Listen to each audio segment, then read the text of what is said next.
What's going on, guys? It's your boy Scrubby here, back again with another video. Today I decided to throw together a little compilation of all my malicious compliance videos I've made this year.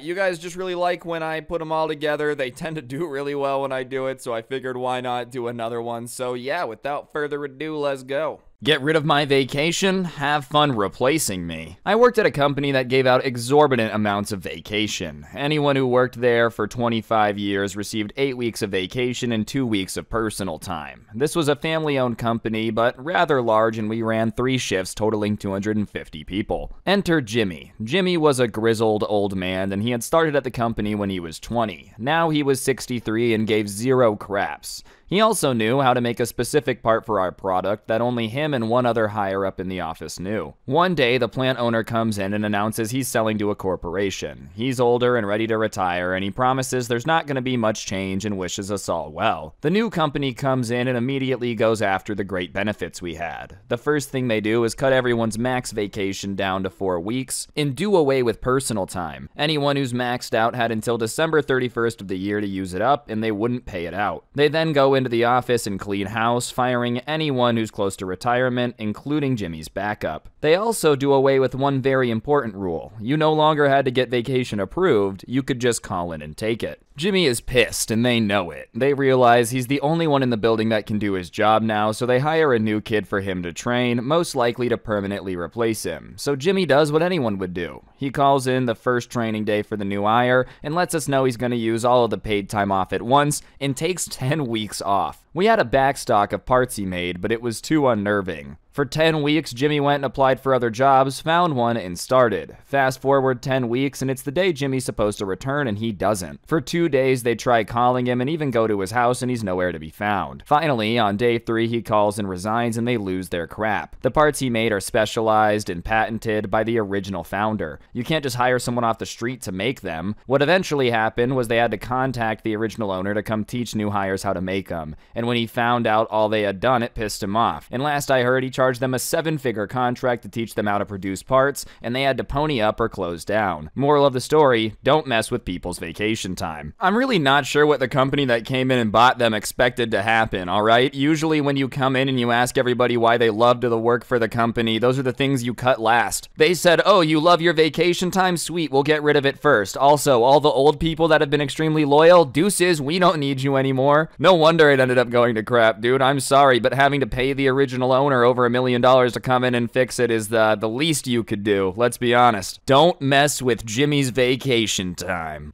Manager forces me to get a doctor note despite it being illegal to do so, and the doctor writes him a passive-aggressive note signing me off for 2 weeks instead of 2 days just to teach him a lesson. When I was in my early 20s, I worked at a supermarket. I should note that I was a pretty reliable employee. I was never late. In fact, I often got in early and I rarely called in sick. At the time this happened, I had not called in sick for 9 months, and even then, the manager had sent me home. I had been up all night, swinging between burning hot and freezing cold, and was obviously feverish, and I'd been throwing up at both ends, to say the least. At one point at about 2 a.m., I was on the toilet with my head in the sink, utterly miserable. I must have passed out, because next thing I knew, I was lifting my head off the sink and it was 7 a.m. I was due to start work at noon that day, but that just obviously was not going to happen. So I called up the manager. Let's call him Steve. Steve was known for being an a-hole. He never believed anyone who called in sick except for his best friends, usually other managers, never us lowly staff, and often called in sick himself. A lot of the time we knew it because he was hungover and not actually sick, and the conversation went as follows. Hey Steve, I'm sorry, I can't come in, I'm sick. Oh yeah, sick with what? I don't know, I think it might be the flu. I've been up all night long being sick and I have a fever. Don't be stupid. If you had the flu, you'd be completely knocked out. I need you. Come in or you're fired. I can't. I just told you I'm vomiting and I passed out. Either come in or bring a doctor's note or I guess you're fired. In the UK, you are legally allowed to self-certify for 5 days. That means you can tell your employer you are sick and you do not need a doctor's note. However, if you're sick for more than 5 days, then you need a note. And it's illegal to demand a doctor's note during the self-certify period. I knew this, but I was terrified. It was during the recession and I couldn't afford to lose my job, so I got myself dressed, almost passed out doing so, and then trudged to the doctor some 25 minutes away. I ended up sitting in the doctor's office for a little over an hour, which for a walk-in was pretty good, and I get to see the doctor and she's furious at me for coming in. You're not supposed to come to the doctors if you have the cold or the flu, and of course I knew I should be able to self-certify, and she told me that, saying I shouldn't be here and should have stayed home.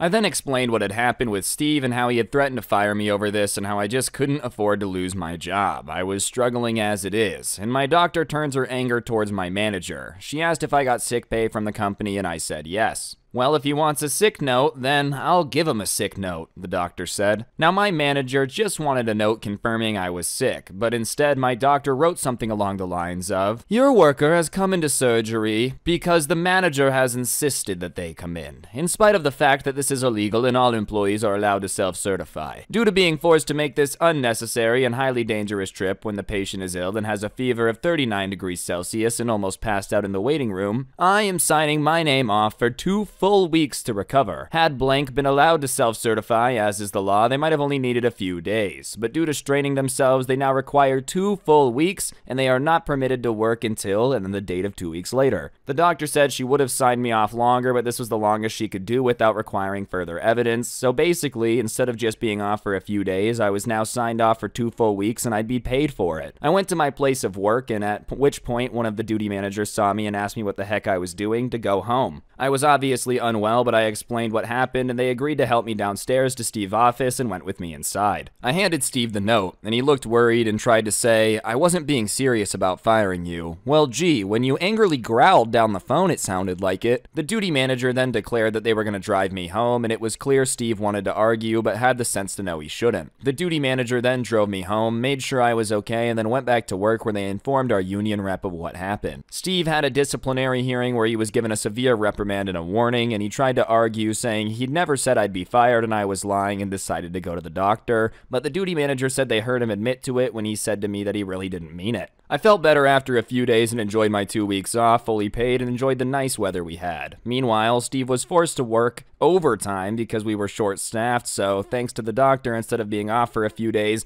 I ended up getting a nice 2 weeks paid vacation, and Steve was given a final warning, all because he insisted I go get a doctor's note. I never understood why, my bosses would make me do this, dude. If I call and say I have a fever and you insist I go get a doctor's note, then I'm just gonna be off longer, and now I'm annoyed, you know? And in this situation, now you ended up costing the company a crap ton of money. 2 weeks paid vacation does sound pretty nice, though, you know? He's on the beach in Spain. What are you doing to get time off? Well, my boss was a jerk. The doctor decided to work with me, and so now I'm getting paid for 2 weeks and can do whatever I want, so I decided to head somewhere tropical. You can't continue working from home because you go idle in the chat too often. As part of the plan to return to office post-COVID, my company has done a lot of redesignating who can permanently work from home, who can hybrid, etc. I really wanted to work from home full-time because I hate being in the office with a burning passion. It's distracting, it's a long commute, and there's no benefit to being there, so on and so forth. I'd just rather stay home. Well, we thought May was going to be going back to the office time because they started giving out new designations. I got designated as in office full-time. It made no sense to me.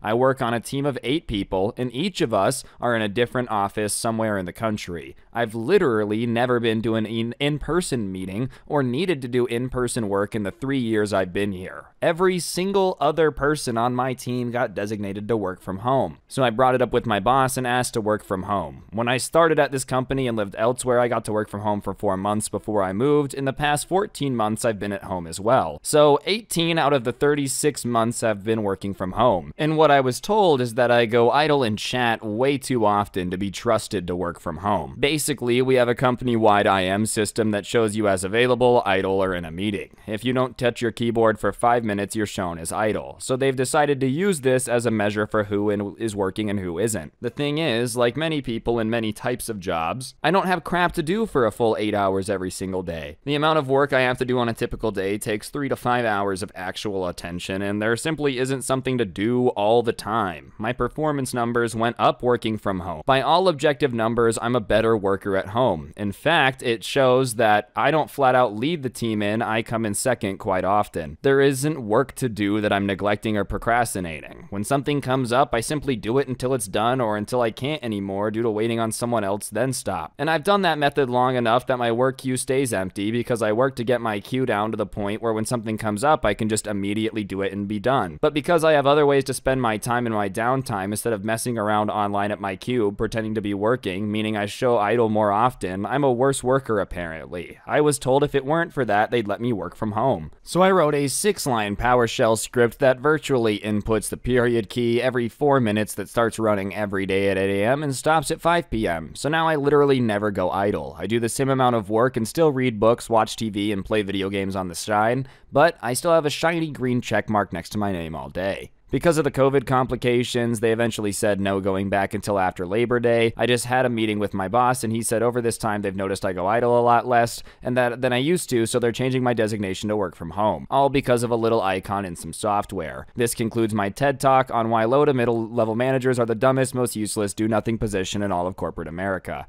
It's only so funny because they literally made a script to just put a period in every 4 minutes, and all of a sudden the bosses were like, "You're doing so much more work. Wow, you can afford to work from home. You're incredible." Like, oh my gosh, you bozos literally were making all of these decisions based solely upon the green check mark saying if they were active or not. I don't know, man. That just seems like not the best way to measure this. It's just kind of funny. Obviously, you know, if you can get all your work done in a shorter period of time and then go idle, it doesn't mean you're doing anything less, especially because this person proved they're doing the exact same output, but just showing up AFK a little bit less, and everyone's so impressed with their improvement. This is like those people that have multiple full-time jobs right now because they're like, wait, I can just, you know, work for 3 companies because I can get all my work done fast. Hey, good for you, man. Hustle. Landlord advertises all of our company's equipment for sale to our competitors. Best follow our eviction to the letter. I work for a leisure company. Think soft play, indoor soccer, laser tag. Prior to the lockdown, managers and the big bosses were negotiating the renewal of the lease on one of the parks. Things were going smoothly, however, the landlords were difficult to contact. And then the 2020 crap hit the fan. All of our sites were closed and everything was thrown into a mess. Negotiations began to slip down the priority list, and nobody thought the landlord would push for an eviction for an expired lease during this period, especially because they were still paying the rent despite the site's closures and the closure of every business and restaurant in the immediate area. Well, we were wrong. A few days ago, we received a letter saying that we had 7 days to leave the premises and take everything with us. We are reminded that anything left in the building after 7 days will become the landlord's property. That's a very important line. Now, a lot of construction goes into installing our equipment into a new business, which makes emptying one even harder. At a lockdown with no staff and most businesses closed, it meant that saving much of our assets would prove to be extremely difficult.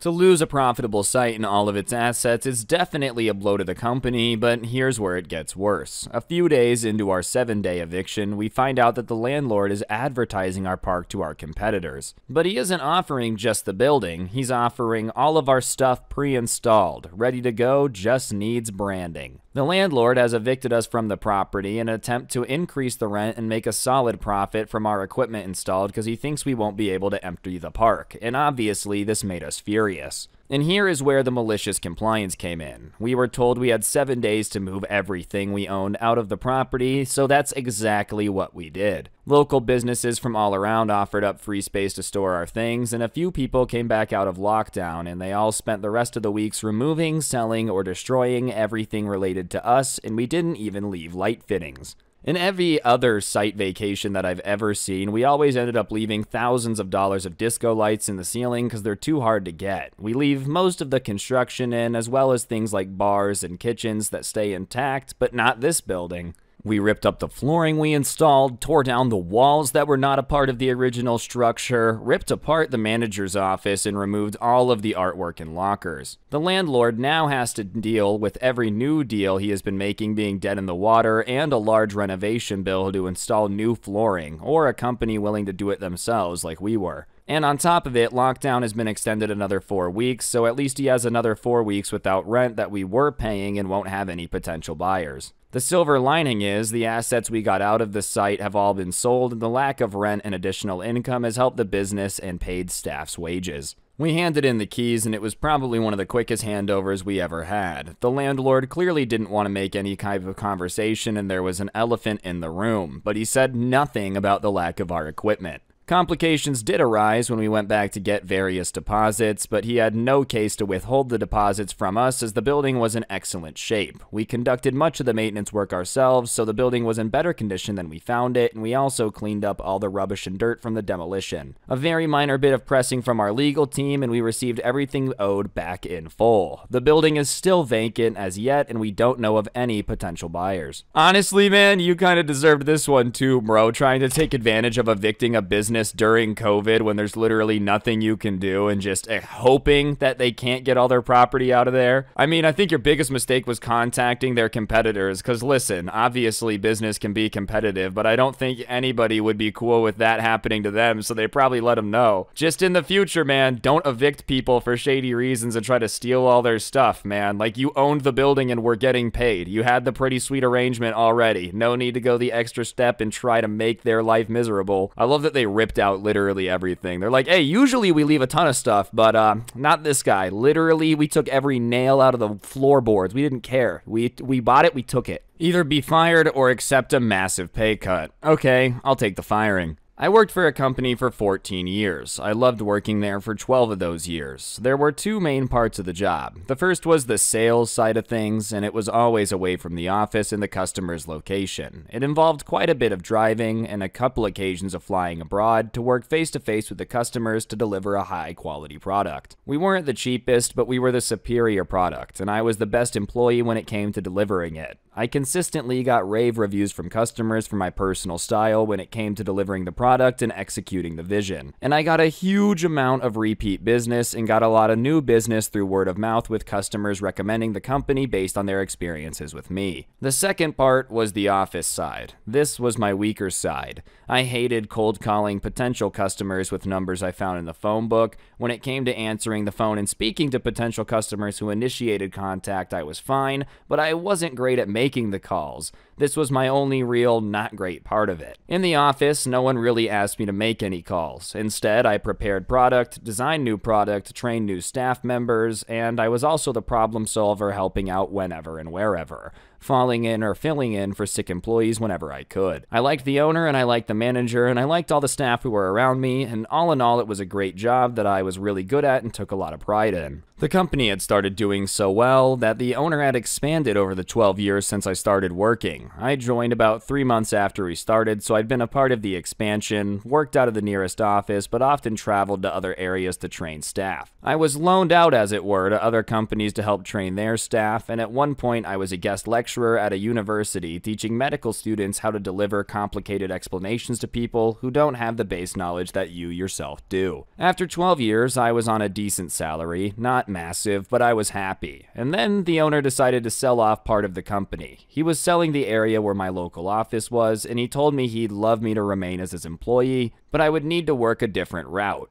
This was either required me to move or to quadruple my daily commute. The other option was to remain working at my current office with a new boss, and I chose the second option. Before the new owner bought the company, she worked alongside the staff for a couple weeks to see how we operated. This was before any of us knew she was about to buy the company, and as far as we knew, she was another employee, and she was just shadowing us to learn. She came with me in the assignment and saw my abilities. When the sale was announced and we were informed that she was the owner, everyone was surprised. She made some sweeping staff changes. Our manager left to start her own business since the new owner was also going to be the manager, and a lot of staff were let go. The secretary, myself, and a couple new hires were kept on, and the new hires were on the lowest wages, not salaries. Anyone who had got to a decent level was let go, and since almost everyone was on 0-hour contracts, she was able to do this. While technically it wasn't a new company for the customers, it was the same old business. The company had the same trading name. The only real difference was that there was a new owner and the registered business name was now different, but as far as the customers were concerned, nothing had changed. My job for the first few months after the sale was to train up the remaining staff to replace the experienced members who had been let go. I recommended a couple of new hires who I had experienced working with in the past, and I was open and honest with the owner and let her know that one of them was a close friend and one was my girlfriend.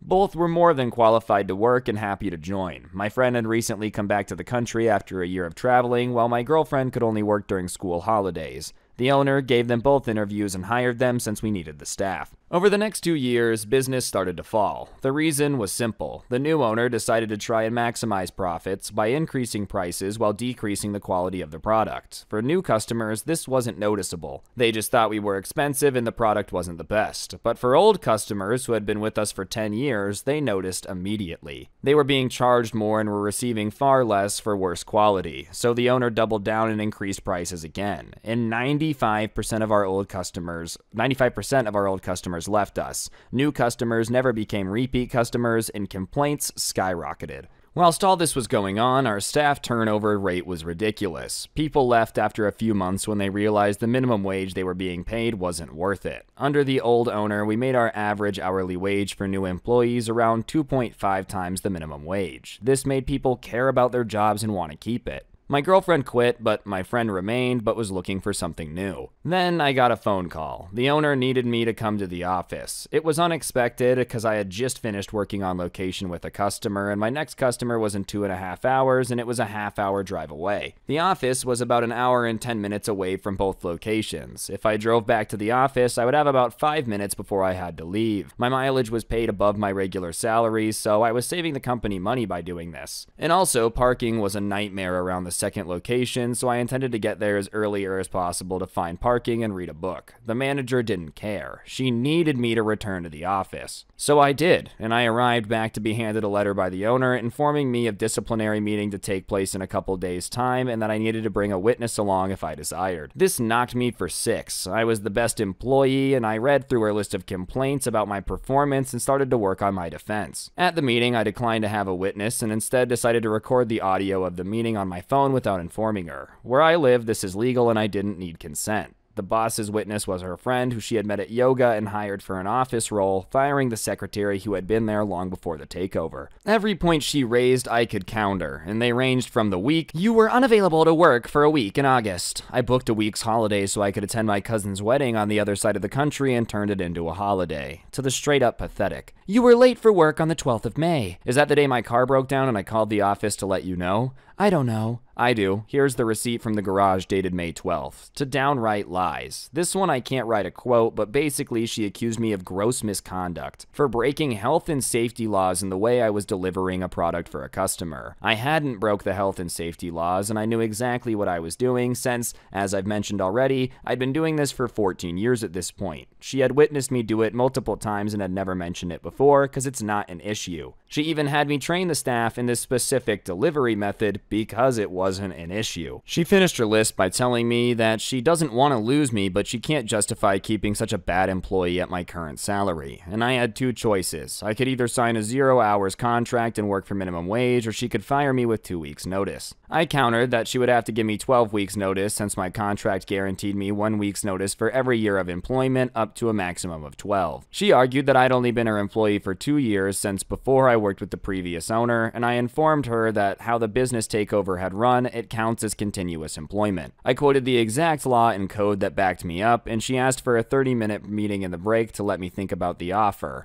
She went to call her lawyer. When she came back, she informed me that since she was firing me for gross misconduct, she didn't have to give me any notice at all, and if I wanted to remain and move on the 0 hours contract, I could do that today, but if I didn't, then she'd have to fire me. But because she was nice, she would give me the 2 weeks notice. I asked for a couple hours to go home and think, and she allowed this. I knew the reason she wanted me to remain reason for the 2 weeks was because one of our few remaining bigger customers were set to have a product delivery from me in the meantime. They would only work with me, and the owner had tried to send other staff in my place on several occasions, and each time there had been problems. It wasn't the staff's fault, it was just a very difficult delivery for a specific customer that needed to be perfect, and as a result, they would only deal with me. I called the office and spoke to the owner. I declined the offer of a 0-hour contract and said I'd be leaving. She then said she was giving me my 2 weeks notice, and I declined the notice and informed her that if I'm being fired for gross misconduct, I can't be relied upon to safely deliver the product, and therefore, it'd be best for everyone if I didn't return to work. She panicked and said she needed me for those 2 weeks, and I feigned ignorance and let her know that I was just thinking about what's best for the company, and after all, you can't have unsafe staff delivering product to your customers. However, if she wanted to rethink the gross misconduct accusation, then I would work for my 12-week notice, and those were her options, 0 weeks or 12, and she chose 12. For those 12 weeks, I worked the same way I had for 14 years. I didn't coast, I didn't slack, I didn't badmouth the company on my way out. I continued to train the new staff, and I continued to deliver the product in my own personal, exceptional way, and I got in touch with a lawyer who's a specialist in employment law. For those 12 weeks, she barely spoke to me, and she resented the fact that I knew my legal rights and didn't just believe her lies.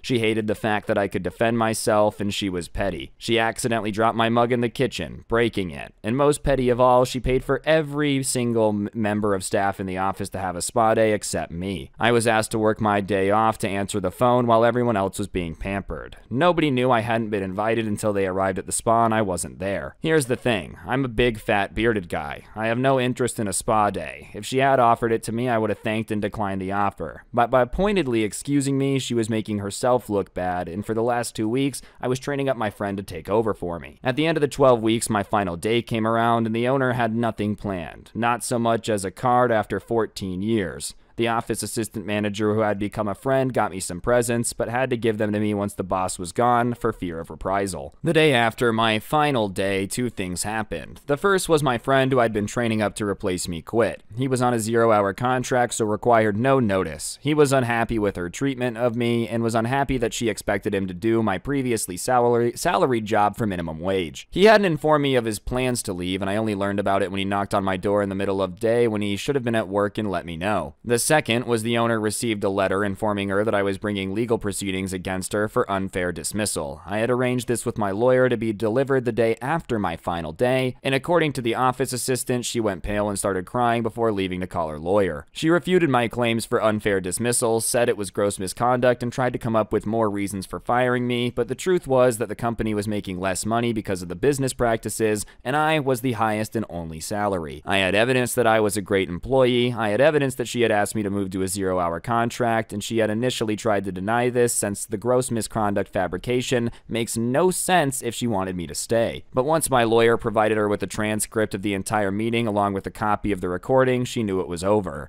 Still, she let the case drag on for over a year, and I think she hoped that the legal fees would lead to me dropping the case, but little did she know my lawyer was working on a no-win, no-fee basis while hers weren't, and she ended up settling out of court. The office assistant, who had become a friend, quit a couple months after I left because she hated how I was treated and didn't feel safe working for an untrustworthy boss. Several former customers contacted me personally to inquire why I was no longer there because apparently the owner was telling them that I just quit. I had informed them I had been fired for cost-cutting reasons and they moved their business elsewhere, and several offered me jobs. One went so far as to offer me a part-time job and pay for me to attend college to earn a degree required for them to hire me full-time. This was a lovely offer, but they were one of the customers who were a bit too far away to commute and I wasn't ready to move. In the end, I found a new job in a different industry where a lot of my skills transferred over, currently earning more than I was, working less hours for better owners. The business is floundering. COVID left the new owner desperate for cash and she canceled orders but refused to refund customers, citing an act of God clause in the contracts. The business reviews have tanked and most of the staff left. The business is still afloat, but barely. I'll just never understand buying a business that has been successful for multiple decades and then turning around and firing every single person that has worked there and made it successful. You know, maybe that's why I'm not some genius out here acquiring companies, but I feel like the reason you want to buy the company in the first place is because of its performance, and the performance is because of the workers. You think you can just slap anyone else else in the role of the person that's making the sales and have the exact same result, dude, I don't know what to tell you. Especially if they've been there for 14 years, I feel like it's better to be nice than to make up a reason to sue them and end up in a wrongful termination lawsuit. HR tried to get rid of my dad right before he was able to get his pension. My father worked for a Forbes 500 company since the 70s, moved up the ranks as a software engineer in management, has patents for the company that saved it millions of dollars, and he's almost got to pension age, and suddenly HR is trying to make his life miserable.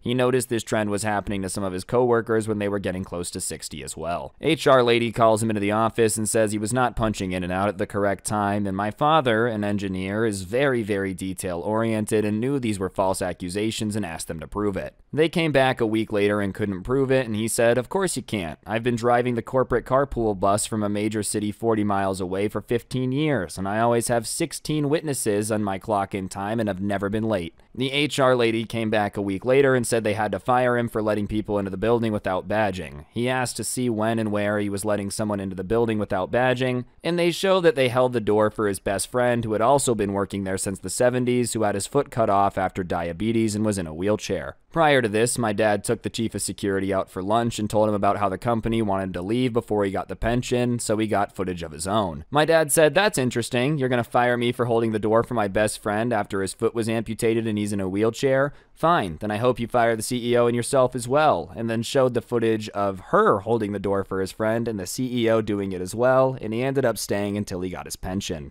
Why are you gonna try to rob the dude that, has saved you millions of dollars and gotten patents for the company, man? I just don't understand it. If you're a Fortune 500 company, you're literally rolling around in money, literally could fill a swimming pool up and swim in it. I just don't understand why you're gonna try to make up reasons to fire a dude that's, done a lot for you. Just let him take his pension. Why are you gonna try to rob him of the retirement? Honestly, man, I feel like you did the best move ever by getting footage of everyone else holding the door too. They were flabbergasted, gobsmacked, jaw dropped when he pulled that out. Anyways, guys, I think that's gonna do it for the video. Hopefully you enjoyed it. If you did enjoy the video, I'd really appreciate you taking a second to press the like button. Let me know in the comments section down below what you thought. It helps the video do better. And this one was really long, so if you like these types of videos, I need to know by checking on the likes and comments, and subscribe if you're new, turn on noties. If you like the intro song, I'll put a link to it down below, along with a link to my podcast, The Scuffed Cast, or of course, you could use code Scrubby at the G Fuel checkout. It's a great way to get a discount on G Fuel, and I'd appreciate it. And yeah, last but certainly not least, if you want to check out any of my content on Spotify, I do have a show on there. I'll put that link at the top of the description. Feel free to go check it out. Or you can also check out a link to the merch store that's at the bottom of the description and go get yourself a hoodie. They're absolutely fantastic, and wowee, you should get yourself one. But yeah, on that note, guys, I think that'll officially do it for the video. Thank you all so much for watching. Don't get anyone pregnant. If you do, make sure they're hot, and I'll see you guys next time. I'm out. Peace. People fill up my marketplace search with their $1 posts for things that they want $4,000 for. So I say, "Hi, I'm definitely interested in this for $1. When can we arrange a pickup?" And I'm very fulfilled when they angrily tell me that's not the real price and how clueless I am. Did you really think you can buy an item for $1? Why? That's just showbiz, baby. See, this is quality because they're gonna go off about how dumb you are until you point out that it was their price that brought you here in the first place. This is a hero you didn't know you needed, but now that you know he's out there, it's just thank you, man. You're really doing God's work. Get rid of these stupid scam offers on Marketplace. It sucks. Won't honor the contract? Fine. I hope you like hot pink duct tape. Many years ago, I was an elected union president at a Fortune 500 company, but I was only in charge of one contracted group. As such, the bargaining power of the main company was much higher than my own, but they couldn't intervene too much. My group's contract switched from Company A to B in 2012, but the contract itself remained unchanged. Company B inherited all of the contract requirements of Company A and agreed to meet them, but opted to fight me on several minor clauses when it came down to it. Most were resolved without conflict, but the major sticking point was in regard to uniforms. Our contract ensured that we were given an allowance to pay for new uniforms and vouchers for steel-toe boots every year. When it came time for our vouchers, they were refused, citing they'd given us a slight raise which could offset the cost of boots. I informed them that a cost of living raise didn't void the portion of the contract requiring them to provide vouchers for the shoes, to which they responded, they just hadn't figured out how to provide vouchers yet. After assurances they were providing vouchers as soon as they could work it out, I dropped it. Unsurprisingly, months later, they still hadn't provided vouchers for replacement shoes. It should be noted it was a very large campus, and many of us walked several miles a day in these shoes, and they're caked with chemicals and dirt and start to look vile within a year. We had to wear the same work shoes in office areas, and we started to get complaints, and I decided to lean into this, and this is where the malicious compliance begins. No new shoes? Fine, I'll rig them up to last even longer. I went out and bought several rolls of the flashiest, most obnoxious duct tape I could find, and began to repair holes in my shoes with duct tape and extra fabric to the point that my hot pink shoes became recognizable. The safety team for the main company was so amused they gifted me hot pink safety glasses and gloves to match. I also lent out my gaudy duct tape collection to any employee needing to upgrade their shoes. Suddenly, the complaints about our dirty shoes were replaced with complaints about obviously duct tape shoes. Whenever we were asked, we'd tell both union and non-union co-workers that it was a small protest against the refusal to honor the shoe vouchers in the contract. The next year rolls around and still no shoe vouchers, but suddenly our uniform allowance was increased $150 to allow for new boots to be purchased. After speaking to the union members, I agreed to allow that in place of vouchers. I kept my duct tape collection permanently on display as a threat and would use it anytime safety equipment wasn't being replaced and required repair. Honestly, I think the company's the biggest scumbags here, dude. If there's one thing you shouldn't be skimping on, I feel like it's safety equipment, especially with a bunch of chemicals around. Whatever, they can just keep duct taping their boots. It's all fun and games until somebody, like, acidifies their foot inside the boot, you know? This is a great protest. If you ever want to know how to piss off people in an office, apparently duct tape on your shoes will do it. Spent all night swapping out parts just because that's what they wanted. In the early 2000s, I was working at a now defunct airline. An airplane came in for overnight work with an inoperative boost pump. These were new planes that were also a new type to the company, and I had this problem before, and I had a hunch it was a bad relay. I pulled the wiring prints and found the other relay with the same part number and proceeded to swap the suspect relay with a good one. Problem followed the bad relay in less than 10 minutes, and I knew what the fix would be. I had to order up a new relay from stores. Now, at this point, the supervisor came around and says maintenance control wants the boost pump swapped for troubleshooting. I started pleading my case, telling him it's fixed as soon as the new relay arrives, and he said he wanted it swapped anyways. I got paid by the hour, so whatever. I swapped the pumps around and the problem is still there. Now, since serial numbers are tracked on where they installed on the aircraft, I swap both pumps back to their original positions. Go in, tell the supervisor the problem wasn't fixed, and grab the relay I ordered earlier. Replace the relay and all the checks are good. As I'm walking back into the office to sign off, the supervisor meets me through the hangar with the exact wiring print I had printed up earlier and wants me to take a look at the exact relay I just replaced because MX Control thinks that might be the issue. This is just how it feels to work for like any huge corporation, you know? Hey, I think this might be the problem. Yeah, whatever, just do this. I don't think that'll fix it. Okay, did I ask you if you think it'll fix it? No, go do it. Meanwhile, 25 minutes later, what do you think? Do you think this could be the problem? Same explanation you gave earlier. The amount of times this happened at every job I've ever worked is insane, you know? Hey man, there's gonna be a rush. We should start making popcorn early. No, don't do that. 10 minutes later, why are we out of popcorn? Gee willikers, if only somebody had presented a possible solution. Oh, not again. A few months ago, this local bakery had a small promotion where they handed out vouchers to local hospital workers. 2 free loaves of bread every week for a month. Fancy, I'm in. Me and the wife decided to try their various breads over the course of the month, and off to the bakery I go. While paying, I presented my voucher and presented the rule, only 1 free bread per transaction. Well, that's okay. Reddit taught me how these work, so I buy only 1 bread, get it free, and when asked if there's anything else, I point to the other bread. Puzzled look, free bread, you know the drill. That's not the funny part. 1 week later, I'm back to the bakery and met by a different, younger-looking employee. I pick the 2 breads and present my voucher. Cue a puzzled look by the employee, who turns to the colleague, the girl who served me last week. Hey, can we do 2 offers in a single order? She looks at him, then me. Just give it to him. I don't know what the store was expecting. People were gonna get here, get their 2 loaves of bread. You were gonna be like, oh, 1 per transaction. They were gonna say, fine, go, and then come back later in the week. No, of course they were gonna be like, all right, hold on.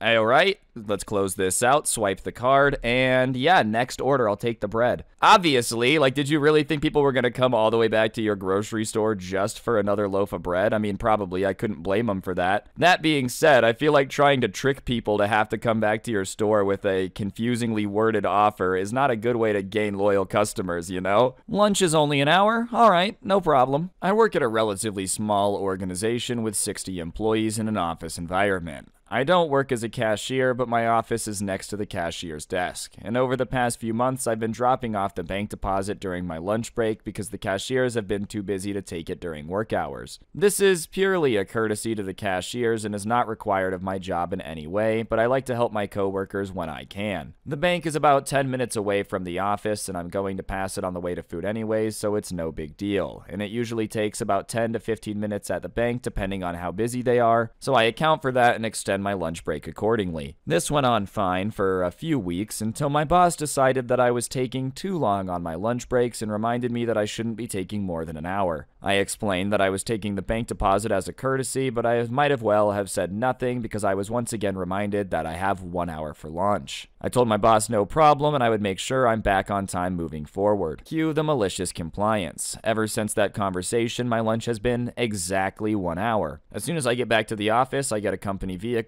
and take it to the bank deposit on company time. Now, instead of just paying me for the 15 minutes I'm at the bank, they're paying that plus the 20 minutes drive time I'm putting unnecessarily wear on a company vehicle, and it also takes about 5 minutes each day to check out and return the keys to the vehicle. My boss asked where I'd been the first day, and when I explained, she said okay. I get the feeling she is too proud to admit it, which much simpler when I was just taking it on my way to lunch, but I'm fine with the extended break. I mean, if you're getting paid by the hour, by all means, take an extra 20-minute, check out the company car, whatever, they're paying you for it anyways, right? On your lunch break, it's not like you were getting compensated. I don't know how it works, we had to clock out whenever I would take my lunch break. That being said, dude, I think this is the perfect way of malicious compliance. You're just gonna slowly add on a bunch of expenses to the company, and you're literally just following orders. Like, what are they gonna do? Get mad at you for doing exactly what they asked? You want me to email you everything? Sure. So from back when I was in college, I was working a job on campus, and my manager moved to a different organization and was replaced by someone we're gonna call Karen. Now, our team of 10 students worked super well, very efficient, and got everything as expected. Karen comes in and decides that the team needs change to the way that we work. So she makes massive changes and makes our lives harder, but it's all part of the job and we deal with it. Also, I was the unofficial leader of the team and constantly advocated for them. We were close and knew what worked for each of us, and the rest of the team looked to me as the leader, so obviously Karen hated me because I had advocate against stupid policies that had no benefit but to make our lives harder. Each of us had a weekly one-on-one meeting with Karen to discuss the stuff we got done, needed to get done, etc., and as always, I went in with an agenda and made sure she got all the updates I had and made sure she answered my questions, made sure I answered all her questions, and then ensured her I had a 5-minute space at the end for her to discuss anything she had to talk to me about. 2 weeks into the changes, she tells me that I have not been updating her properly. Surprised, I asked her what updates I didn't give, and she lists that I point out to the agendas of our previous 2 meetings and show her that I did discuss it. She says that verbal updates aren't acceptable and I need to email them to her. I'm confused, but I know how to pick my battles and agree to it. In fact, she writes me up for not properly communicating and not giving her updates and not keeping her in the loop about my work, and I'm pissed off. After the meeting, I check with my team, and this isn't the setup for anyone. Everyone gives her verbal updates and sometimes emails them, but there's no rule that it has to be an email every time, so I decided to follow her policies as she stated. That evening, I send her a long email with the details of everything I got done over the last 2 weeks. The next day onwards, every day when I clock in, I send her an email with my tasks for the day, and as I complete the tasks, I update her via email. If I'm stuck on something, I update her on that too. I CC her on all emails I send her and also send her an email at the end of the day with what I didn't get done. Now, this doesn't take long because I write most of these emails in my own tracker, so it's just a matter of copy and paste. However, when writing in my tracker, I do it on my time. But since this is a work-related task, I must do it on the clock. So not only is she getting approximately 15 emails a day from me, she's also paying me about an extra hour each day. Given how new Karen is, she doesn't realize that I have built a mini network with some of her colleagues, given my time in the job, and I find out that Karen has a habit of ignoring all emails from me. I don't care about it because I'm getting paid for stuff I was doing on my own time anyways and was trying to be petty in the first place. A couple of months or so later, our department had to host an event. The tasks were all divided and it's all good. The two tasks I have are to manage the food for all the guests and provide parking tickets to the guests in advance. It was a large university and the parking office is a pain to work with. I got the parking done and then I focused on the food the week before the event because we got final confirmation. And it was then that I realized that there were several guests who have various dietary restrictions. I'm also suddenly told that a few of the guests are in wheelchairs. They told me that because they needed specific parking spots, but our venue was not accessible. Given the importance of this, I immediately emailed her, but knowing she ignores my emails, I CC the parking team to ensure they have a consolidated list because Karen won't send it. And the person's managing guests during the event so they know to ask Karen about special meals when the guests arrive. We don't have any more one-on-ones before the event, so I try to figure out how to tell her to make sure guests aren't affected. I try to schedule a meeting with her, but given she's ignoring my emails and also ignoring all my meeting requests, there was no way for me to. I gave up and decided to enjoy the fireworks during the event. The reason I needed to talk to her is that I need the budget increased to accommodate these multiple dietary restrictions. Gluten-free meals, nut-free meals add up, and we were at the max of my permitted budget. Essentially, we had a meal budget of $20 a person, and the special meals costed $25. One thing that makes doing things difficult for me as much as I hate Karen is I do not have the ability to let that hate for Karen affect other people. So I spoke to the facilities to get a ramp kept in the back room for the wheelchairs, and found out that 5 of the people coming had not picked meals, so we didn't have to offer them meals at all. We got the caterers set up so we could provide a reduced offering to those 5 while ensuring that the gluten and nut-free meals were available for those who had asked. On the day of the event, the guests in wheelchairs arrived and were stuck at the entry to the event that has 3 steps. Given that I was managing the food, no one thought to blame me, so Karen was frantically running around trying to find someone to throw under the bus because her boss is chewing her out. Then I hear the words gluten intolerant. 20 seconds later, Karen and her boss are in my face ready to chew me out, and I was fully prepared for this, and the conversation went like this. Karen and my boss: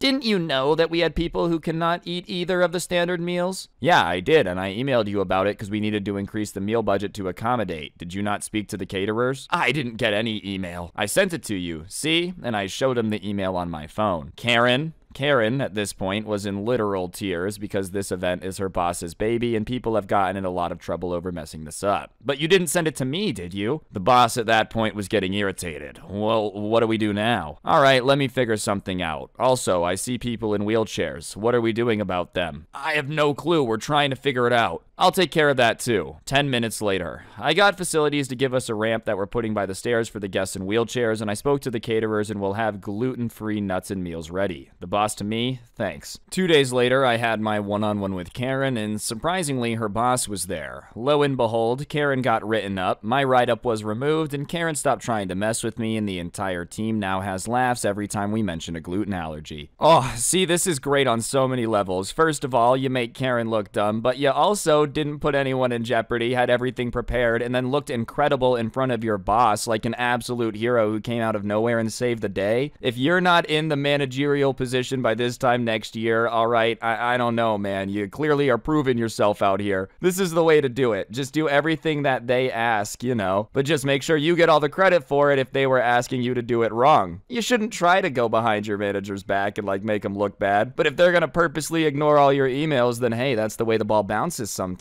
You write poor code and never fix anything. I used to work for an IT services company working on a central government contract. We would develop the code, unit test it, and then hand it off to a dedicated test team who would test and sign off on the code before going to production. Once in production, the jobs would be monitored and responded to by a dedicated support team. This support team were all ex-government employees transitioned to the service company as part of the contract. They never developed any code themselves, but were happy to point fingers at anyone else to make themselves feel better. The production system was massive and made up of many moving parts. Code releases were also based on dates pulled out of thin air rather than being based on requirements or development times, and as such, defects were inevitable. Defects were graded with 1 to 5, with 1 being critical and 5 only being addressed if 1 to 4 were all gone. Category 5 was like, I clicked this button and it took 5 seconds instead of 3. That meant that basically everything with a 5 was never looked at. The support team monitored production jobs out of hours. If a job failed, the first responder would be called. This meant a $50 call-out fee for him, and he would then call someone else on his team to address the issue, which meant a $50 call-out fee for him too. A particular job had an issue where the underlying requirement was not clear and it would fail at 10 p.m. each day due to an unexpected value. The fix was to click restart and the job would recover itself and continue without any further failures. As this required no real intervention and didn't impact users, it was labeled with a 5.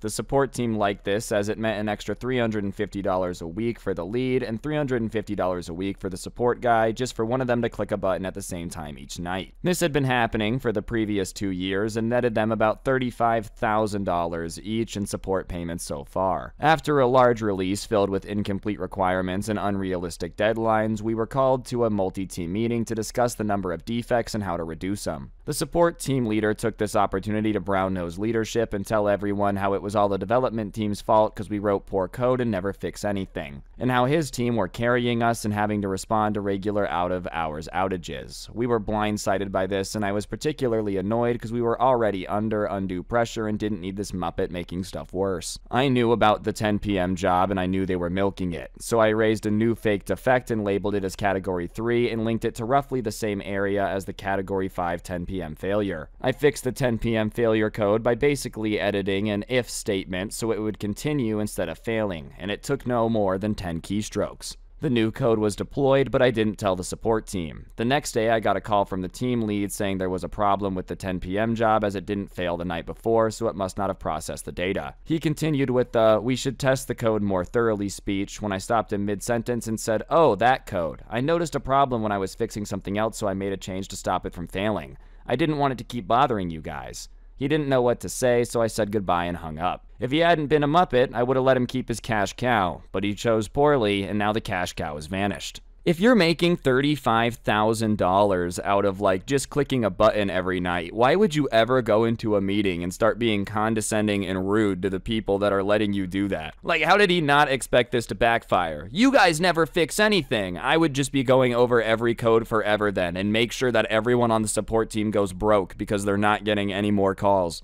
Dude, you're getting rich off the fact that this program sucks, so keep your mouth shut and let it suck. I don't understand why that was so difficult. Do you want it cheaper or not at all? Alright, have it your way. 2 years ago, I took 2 extremely expensive, internationally recognized exams. I also spent a crap ton buying preparation books for them, and I tried to buy these books secondhand from a website, but didn't find anyone who was selling for a reasonable price. I might as well have just bought new ones for the same price, so I did. These books are priced insanely because of how important and expensive the exams are. Now, I didn't use these books much as they were very expensive and extensive, and the exams were not really that difficult. After I cleared the exams, I wanted to sell the books as they were brand new, expensive, and I remembered how earlier I was not able to procure them myself for a second-hand reasonable price, and as a broke student, I wanted to help somebody out in the same position. So I put them up for sale at 40% of the original price. There were not many buyers as it was not the time of year people give those exams, but I found one guy who kept haggling incessantly and wanted an even lower price for the books. I brought it down to 25%, but he was still not satisfied. He kept telling me how it wasn't the right price and I would find no buyers for such an exorbitant price. I was not even worried about the price, honestly. I just wanted the books to be used by someone else rather than be recycled or lie around the house. He told me to go find another buyer if I could for that price, and I began considering just giving it to him for whatever he wanted. Luckily, a few days later, I found a buyer who agreed to buy the books for only 35% of the original price, and I immediately sealed the deal. There was minimal bargaining, and the girl was really nice and thankful. The cheap guy ended up texting me and asking if I came to my senses and would give him the books for almost free, and I inform him I found another buyer and have sealed the deal at 35%. He then starts begging me to consider how he really needs those and how they are too expensive in the market. Yeah, no crap, and says he'll pay me 30% of the price. I told him I'm already getting more than that for them and had given my word, and he keeps begging me to reconsider and matches the price I was getting. He didn't even try to beat the price or give me any incentive to go back on my word, and I simply told him I'd let him know if anything changed and removed my sale add-on on the website. See, this is why this culture of like insanely over-the-top negotiating to the point where it's just insulting is going to get you burned a lot more than it's going to save you money. 40% off's already a good deal, dude. He sold it for 35% of the original value instead, so there was 5% wiggle room. But yeah, it's just insulting when somebody's like, you're an idiot for trying to sell it at this price. You're never going to get it. Guess what? You're never going to get it either, because I'm just not going to sell it to you because there's no reason to try to negotiate like that, dude. This was a cell phone. You made yourself miss out on a good deal. Want to pay me extra? Okay, that's fine with me. This happened years ago. I was working for a tech startup company that delivered food. Think Grubhub or DoorDash, but it wasn't them. I was the eye in the sky. I would route out the drivers and manually assign orders according to the GPS to get the best times at logical orders. It was fun at first, but once it started to blow up, the job was just stressful and I hated every second of it. Now, I was scheduled for a 10-hour shift that started at 10 a.m., which was pretty normal. The problem is that the areas I was working for were in different time zones. I was in Philadelphia, but directing orders and drivers much further away, so I'd clock in at 8 a.m., but wait for 2 hours doing nothing at all. I brought it up to a manager and said, hey, I just wanted to let you guys know that nothing opens until 10 a.m. your time, and I'm just spending time logged in, waiting while on the clock doing nothing. And the response was, here's the difference between a worker and a leader. Sometimes a worker needs to figure out how to resolve these situations without coming to someone else. I was not in charge of scheduling and was trying to let him know about the gap in hours, but decided F it. My solution is to get an extra hour or two every single morning paid for. I'll sip my coffee every morning for 2 hours while I'm getting paid. The company ended up going under like 3 months later because they ran out of money, and I went on to a much better job afterwards. Thanks for the free hours though, guys.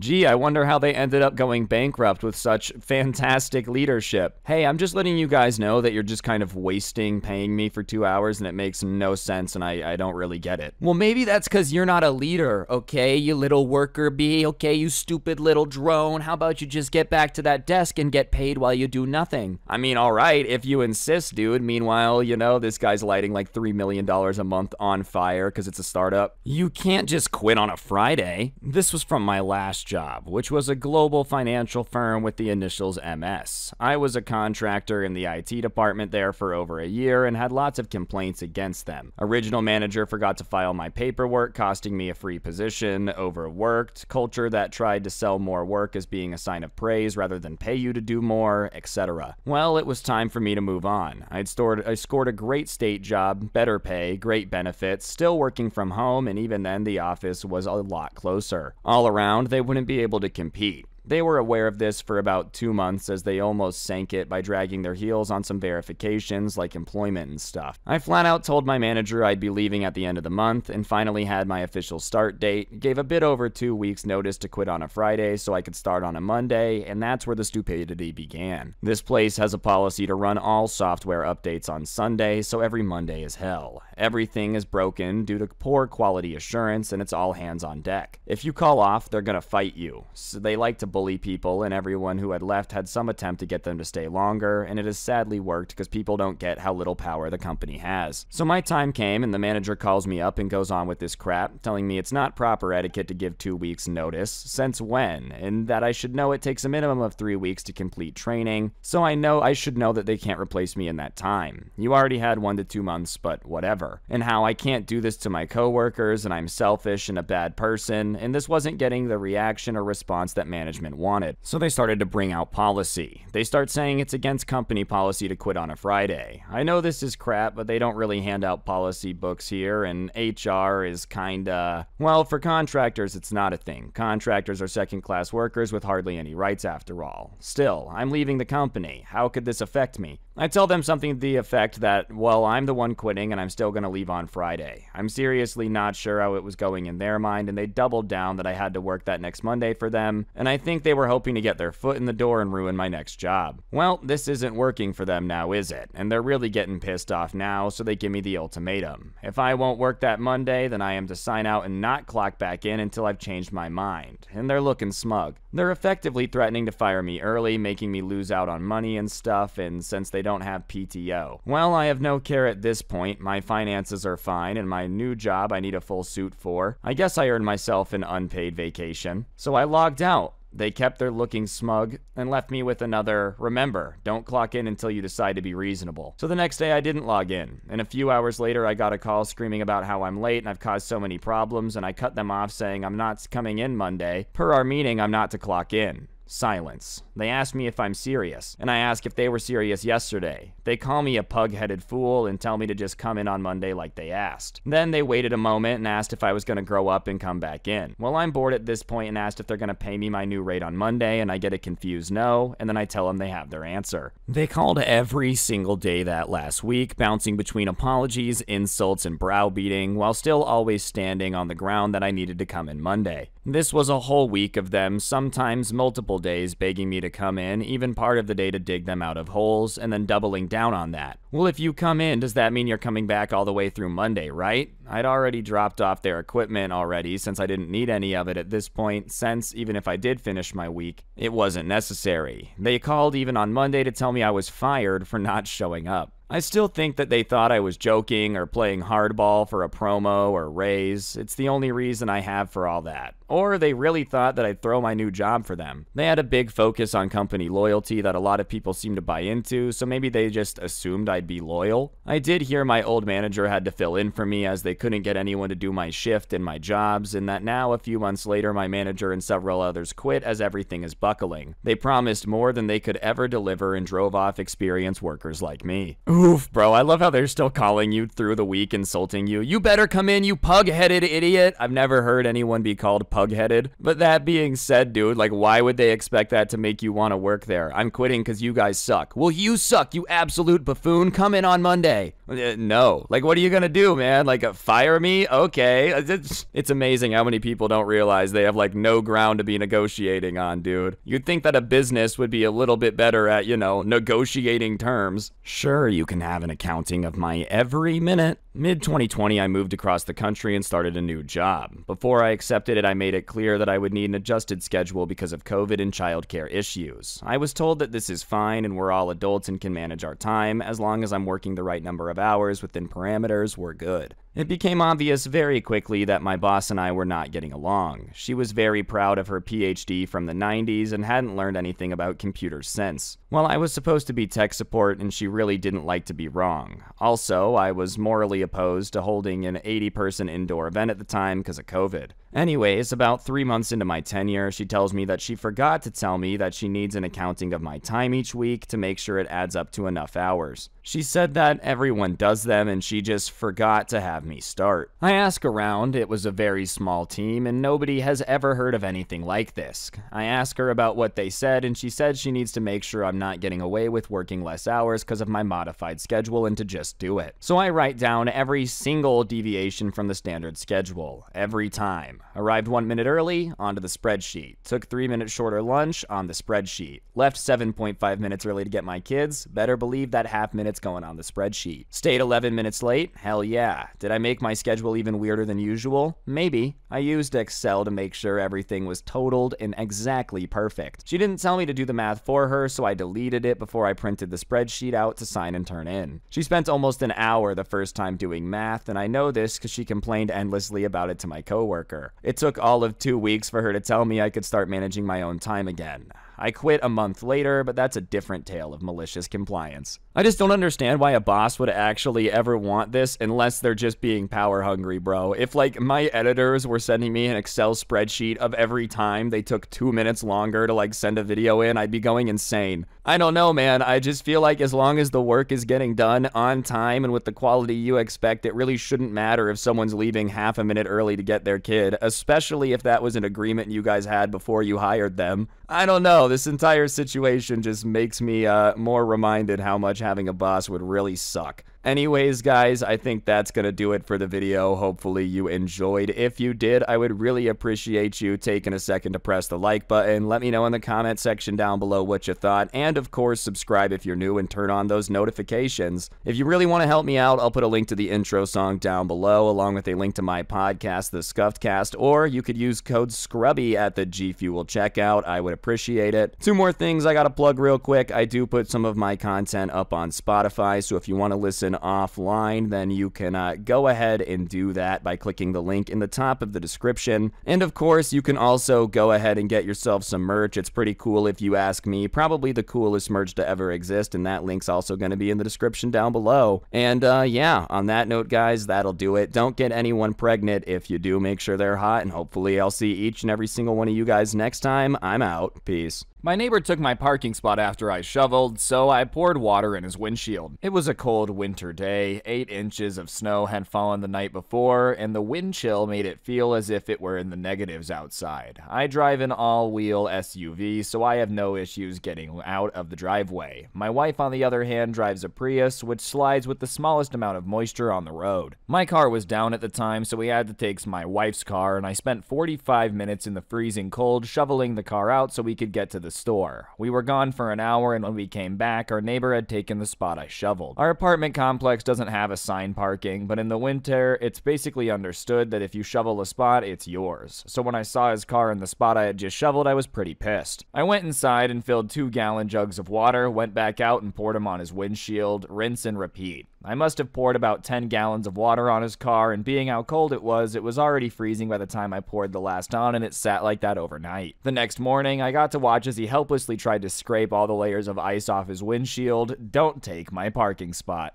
I just feel like it's pretty obvious if, like, there's a shoveled spot and the rest of them aren't shoveled that you probably shouldn't take it because someone's coming back, you know? I don't live in a place where there's a ton of snow, and even I could figure that out. I feel like this is the perfect revenge, though. Just basically give them an igloo that they're locked out of and watch them struggle in the morning. Harmless, non-confrontational, but still pretty hilarious at the end of the day. This is some petty revenge that I could get behind. I'm getting quiet now. Lay low when you reach some wiping down. Making out. Alright, what's going on, guys? It's your boy Scrubby here, back again with another video. As you guys know, the Reddit videos have been doing pretty good here on the channel, so I figured I'd bring you guys a especially long one today. We're going to be taking a look at the subreddit r/petty revenge, because I figured it would have some entertaining story times for us to get into. So, yeah, without further ado, let's get into it and press the like button. Otherwise, no joke, no scam. You're going to get 720 no-scoped by a llama, and then he's going to, you know, post it on YouTube, and it's gonna go viral. You don't want that, so press the like button and let's go. Trying to buy a house from the most entitled couple that I've ever met. Years ago, we decided to move closer to my parents. The housing choices were slim, but we found a dilapidated house close by, and it looked like it needed lots of work and seemed overpriced for the area. We organized a viewing to decide on it and brought my very practical dad with us for a second opinion. The viewing was conducted by the owners, and from the very beginning, they were off. They'd never sold a house before, and we were the first people to view it, and they actually said to us during the viewing that they were doing us a favor for offering us their hoarder's paradise at such a great price. We told them we wanted to move closer to my parents, and I think they assumed we were desperate. We got home, had a think, and the next day offered the agent a price below the asking price, which we believed to be suitable for its condition. Hours later, the agent calls back and says the owners are going to pray on it for a week and give us an answer. This time span is unheard of in my country, as an answer is usually given in a day. A week later, they decline our offer, and we offered the agent another $2,000. The agent calls back and tells us the seller refused to give us an answer yet because they haven't even started looking for a house, and the owners think they can sell it for more than the asking price now, so they'll get back to us when they're ready and we'll wait. We rescinded the offer. A month later, we find a house in the same area with a lot less work needed and only $180,000. Our offer through the same agent was accepted, and we moved in 4 months later. During this time, the agent calls us and said the entitled sellers found a house and would like to offer us their house at the original price, and we declined. I was interested in the progress of the old house because the sale sign hadn't moved, so I chatted to the agent, and he told me we were the only offer in 6 months, and these people had been an absolute nightmare from the start. They expected the agent to pay for cleaners, ready for the viewings, and wouldn't take any advice with the sale. Remember, hoarder's house. He also said that they'd recently put a deposit on a house against his advice before selling theirs, so now the old house is going up for auction because they need the cash. I instantly called my dad. He was looking for a property for my sister and had already seen the house, and he was interested. So off we popped to the auction house on the day and bid for it. The owners were in the room and hadn't noticed us. When the hammer went down, my dad owned the house for $110,000. He signed off on the sale and paid the deposit just as the previous owners came into the office, and their faces were a picture. I gave them a crappy crap-eating grin and left. I love how they just expected you to wait weeks while they were like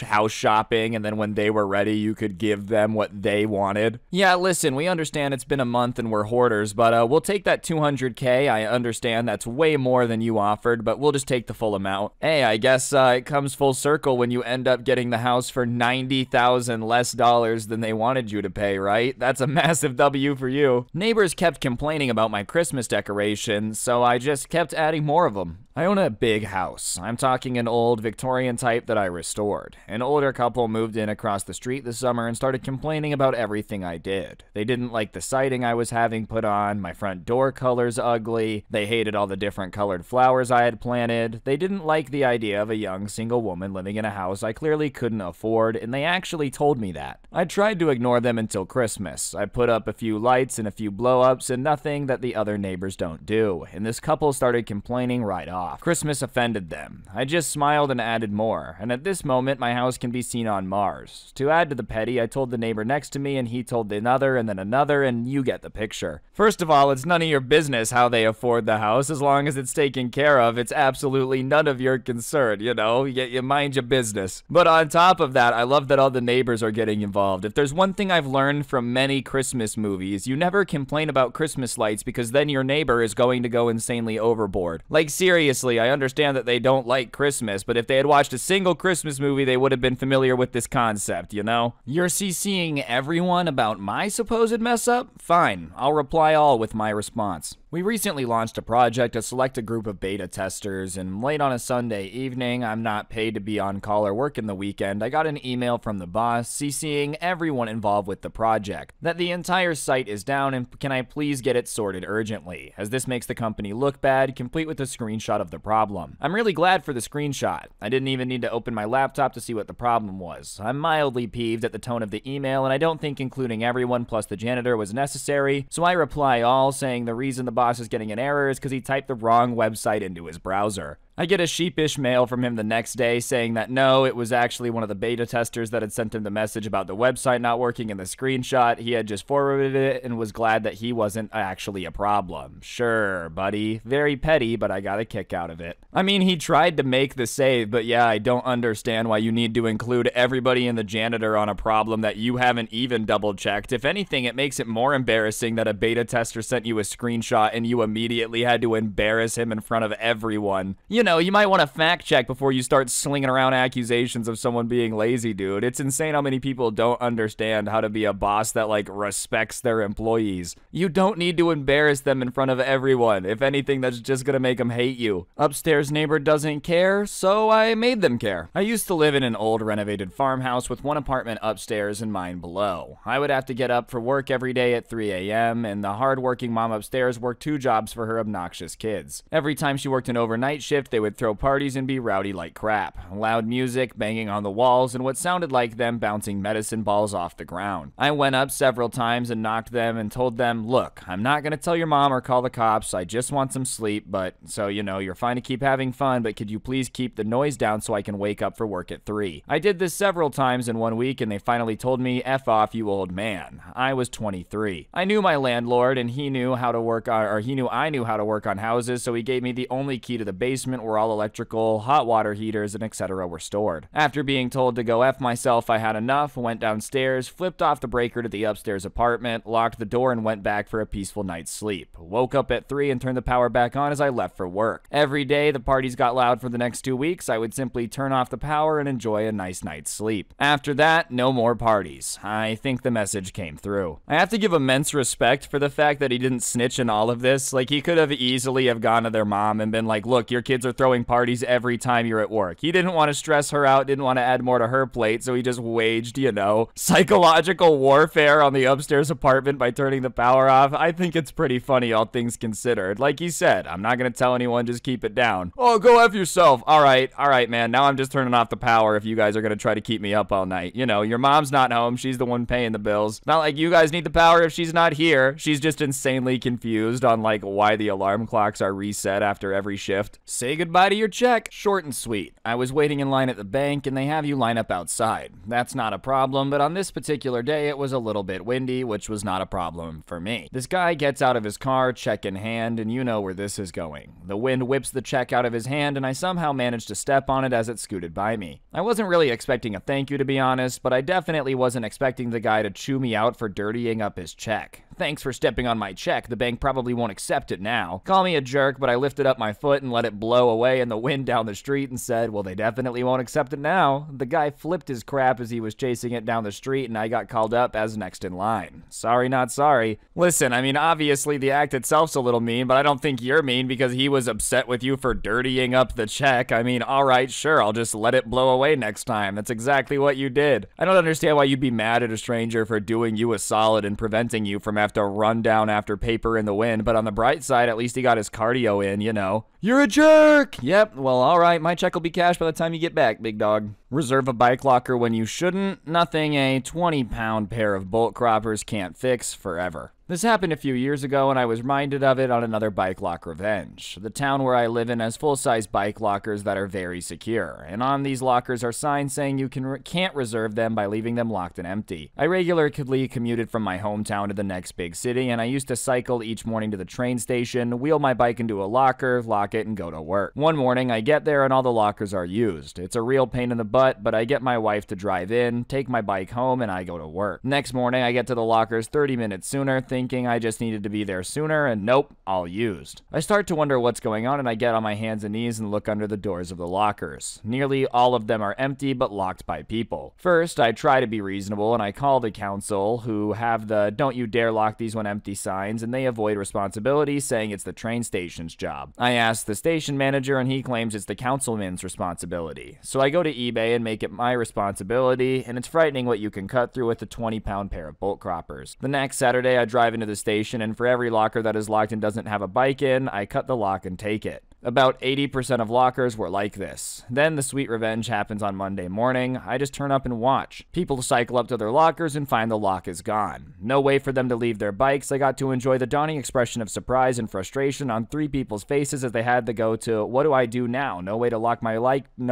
bike pain that I did. Next Saturday, I did it again, and then I became addicted. I drove out to the next two train stations on the line and did the same to the lockers there, and I kept it up for a month until the lock stopped being used to reserve lockers, and I still have the cutters. Alright, I don't really know if I can endorse, a bike locker Batman out here going for some vigilante justice to get rid of everyone reserving, but that being said, I can understand how this is insanely annoying. You're trying to play by the rules, meanwhile everybody else is just like secretly hoarding these lockers forever, never to be seen again. I can get why it's frustrating. I just still feel like, I don't know, man, you could get in some trouble for taking your bolt cutters and cutting other people's locks, even if there was no bike inside. I wouldn't recommend keeping this up and going from village to village. You're gonna end up in a hot fuzz situation. My always late ex-friend made us 30 minutes late to a surprise birthday party, so I sent her to an expensive restaurant with an empty gift card to prove a point. A few years ago, I had a friend, Alex, who was always late. She was also the kind of person who would tell you, I'm on my way, when she was not, in fact, on her way. That was one trait of hers that caused me quite a lot of inconvenience. One time, we were both invited to a surprise party for a mutual friend, and clearly written on the invitation was something along the lines of, be sure to arrive at 6 p.m., don't be late or you'll miss the surprise. Come the day of the party, she and I agreed to meet at my house and drive over together at around 5 p.m. I asked her when she would be at my place, and she told me she'd be there at around 5:30, which was great because it was about 30 minutes away. At 5:30, I called her to ask her where she was, and she told me she hadn't left yet, and then she promised that she'd be there in 5 minutes, and I figured it's okay because she lived close. Long story short, she ended up getting to my house at 6. I was mad, and we left immediately and made it to the party around 6:30, and by that time, the surprise had taken place, and it was in full swing. I mentioned to her that I was really bothered she had been late. Not only that, but she had strung me along and lied to prevent me from being on time, and she responded by saying things like, it's not a big deal, and we were only 30 minutes late, don't be so dramatic. At that point, I was sick of her being late and her attitude, being late, lying, and downplaying someone's feelings or her all rude. So I went to a nearby steakhouse, took a gift card without putting money on it, and wrote $30 on the card and gave it to her a few days later, telling her it was a random gift for being my friend. A few days later, I got a text from her asking if I was sure I activated the card, and I told her yes and asked her why she was asking. She responded saying she had gone there with some friends without her purse and tried to use the gift card and it wasn't working. It was at that point I gave myself away by saying, oops, I guess it was wrong, and it's not a big deal because you're only $30 short. She immediately picked up on what I was doing and proceeded to receive a few very angry texts about how embarrassed she was and how rude and disrespectful I was for doing that, and all of this because she was late, blah blah blah. I simply responded with, so you're saying if I tell you one thing and do another, it directly impacts your life in a negative way and it's disrespectful? And if you get mad at me for it and I downplay your feelings, it's rude, and am I understanding you correctly? She didn't respond, and I found out later none of her friends were able to cover her dinner, so she stayed for 30 minutes for her parents to rescue her. We didn't talk much after that, but hopefully she learned a lesson, and I'm sure she had a great time, and I'm sure I had a great time teaching it. This one's great, but the only reason I'm gonna say it crossed the line a little bit is because that poor restaurant staff, dude. This person sounds like they suck, and you just made them have to sit there for 30 minutes hearing about how crappy their friend was for giving them an empty gift card. You know, it is pretty funny though. I guarantee you that this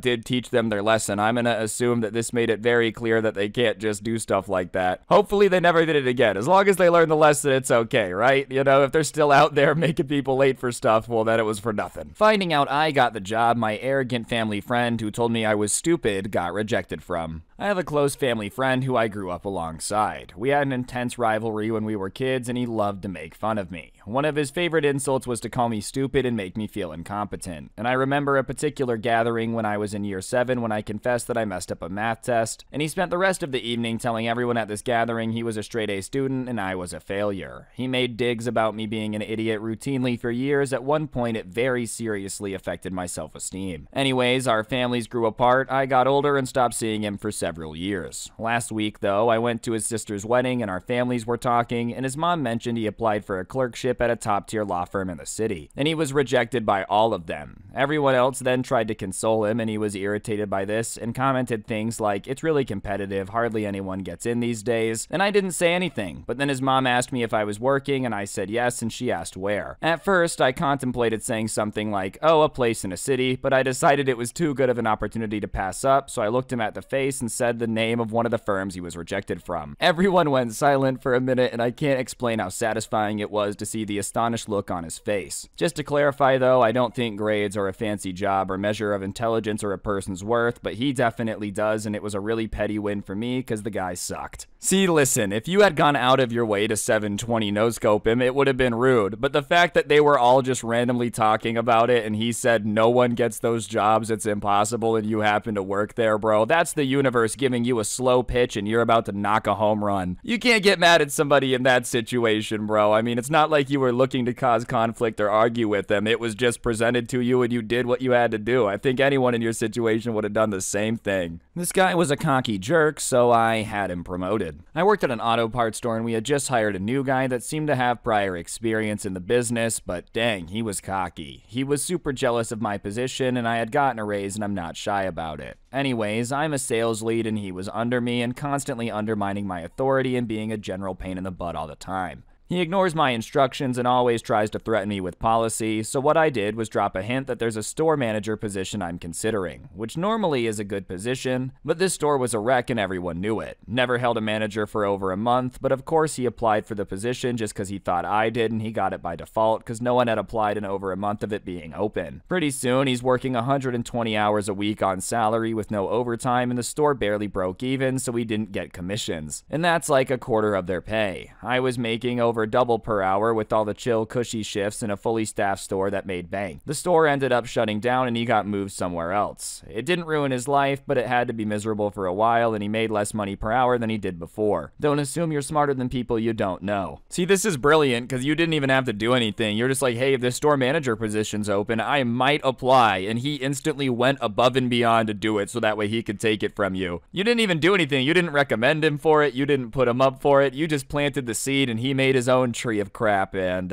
for that reason, this one's solid. When my boss has me work outside of work hours, I make him work outside of work hours. I work with a big company that lets me work 4 10-hour shifts a week and have Fridays off. Occasionally, at the beginning of this, I would get a text on Friday from my boss or a text when I'm off on vacation, and this annoyed me. Nothing about my job has that level of urgency. The biggest annoyance to me is when I had the day off so I could move out of my house, and he texted me that morning and I ignored it. And then he called me and I ignored it, and he called me again a few minutes later and I answered, and he wanted to talk about something that could wait till Monday, but he wanted to call anyways. So I decided to start handling things with a little pettiness. Anytime you want to text or call me on a day off, that's fine, but I'm not going to respond until after 6 p.m. and I'll always ask a question with it, which makes him work when he isn't working. After a few tries of this, he figured it out, subconsciously or consciously, and never texts me when I'm off anymore. Dude, okay, if he did figure it out and it wasn't subconsciously, then like, I don't know, man. I feel like he would have said something. If he thought you were trying to be petty and reply outside of work hours, he seems like the type of dude that would have called you and wanted to have a conversation about it. Seriously though, this is the right way to handle it, because you're not being disrespectful. You're just like, all right, dude, I'm off. I don't think you understand that I'm not supposed to be working. I warned you that I was not gonna do those shifts. During my last few high school years and early university years, I worked part-time in a supermarket at the checkout department. Of course, you would see your fair share of Karens and Richards and Kevins and entitled parents, entitled kids, etc. But no one in that store was more infuriating to deal with than the most recently hired supervisor. She was the kind of supervisor that will deny paid time off if you didn't give 4 weeks notice, despite all of our contracts saying we only needed to give 2 weeks notice, and when you tried to give 4 weeks notice, she would say, "It's too long ago, I don't remember you asking." At the time of the story, I had worked for the store for quite a few years, and every Christmas season I would say the same thing to the supervisors. I don't have any plans, I'm not leaving town, so if you need me for extra shifts, just put me down when you need me, as long as I'm finished by 9:30. They knew I would not care if it was any day of the week, just a 4-hour shift, 11-hour shift. I was completely free with no plans and flexible. My only condition was I had to be done by 9:30. This was because I had not yet gotten my full driver's license, and it's illegal for me to drive myself without some kind of supervisor between the hours of 10 p.m. and 5 a.m. The store was open from 8 to 10, so out of those 14 hours, I couldn't work a half hour of it. It was a good system between me and the lead that got a lot of extra shifts, with a lot of them being last minute. Early November, the new supervisor asked me about my December and January availability, and I said the same old song. You can put me down for extra shifts whenever, for any day, as long as I'm done by 9:30. She asked why 9:30, and I explained to her about my driver's license, and she nodded and walked away. Mid-November rolls around, and the December schedule's released, and I'm given plenty of extra shifts as per usual, but you might have seen this coming. I'm scheduled 6 days a week, but, you know, 5 of them end at 10 p.m. I found the supervisor as soon as I saw the schedule and reiterated I couldn't work past 9:30, and the conversation went like this. But you can still work until 10 p.m. I can't, or else I'll be driving illegally, and I don't want to do that. Yeah, but there's other ways you can get yourself home. Like what? Have your family pick you up. No, they're in and out of town on business. You can take the bus. No, it arrives every hour, 10 to the hour. I'm not working until 10 and then waiting outside in the dark alone until 10:50 p.m. What about Uber? I'm not working all day just to spend it on an Uber to go home. Well, then I guess you need to find someone to fill in those shifts for you. Nope, according to my contract, I don't. And then she just walks away and I'm left there speechless. Later that same shift, when she was the only one around, she completely left me out to dry with a horrid customer who could not use the self-service checkout to save his life and took it all out on me. We've all seen horrible people like that, but this guy in particular was so bad, co-workers, even those from different departments, kept coming to ask if I was okay after dealing with him. Not my supervisor, though. After I got home that day, I was done. I sent out CV after CV on job websites, and my mentality was, if I'm gonna get paid minimum wage, I might as well do it somewhere better. And within a few days, I had a retail store asking me to come in for an interview. And within the next week, I had a new job lined up and ready to go, so I went back to the supermarket on my next shift and handed over my notice. All my other supervisors were gutted I was leaving. I'm not saying I'm some star employee, but I was always keen on extra shifts, barely called off sick, and was chill and willing to do a lot of the side tasks no one else wanted, like collect shopping carts in the rain or empty the rubbish bins. I just knew a lot of stuff about checkouts in general, and I was gutted I wouldn't be working with them anymore, but working with the one bad supervisor hurt more than working without the others. The day I handed in my notice, the bad supervisor wasn't working, and I didn't see her until a few days later when she stopped me near the back of the store around a few other workers. I'm guessing she wasn't too happy to lose a de facto full-timer before Christmas, and she seemed a bit flustered and had a fake smile of hers on. So I heard you're leaving soon. Yeah, in just just under 2 weeks. But you've worked here for quite some time. Any particular reason you're leaving so quickly? Me, with the biggest grin I've ever had on my face. I already told you why. I'm not working those 10 p.m. shifts. It was beautiful. Within a split second of me saying that, her smile dropped and she just stared at me speechless. This time, it was my turn to just walk away. You know, I could understand the manager being a little bit of a jerk if, like, your request wasn't reasonable. You know, you're demanding to get off at 7 p.m. to get home in time for American Idol or something. But if you're saying you literally can't legally drive yourself home, you'll work until, like, right until you can't anymore, but you don't want to break the law, I feel like that's a totally reasonable thing to say. Hey, I'm not trying to break the law for my minimum wage job and get in trouble. Your manager, well, why not, huh? Because this job isn't worth it, dude. Look, they went home and got a job in 25 seconds flat. Nothing's better than being able to tell a crappy manager,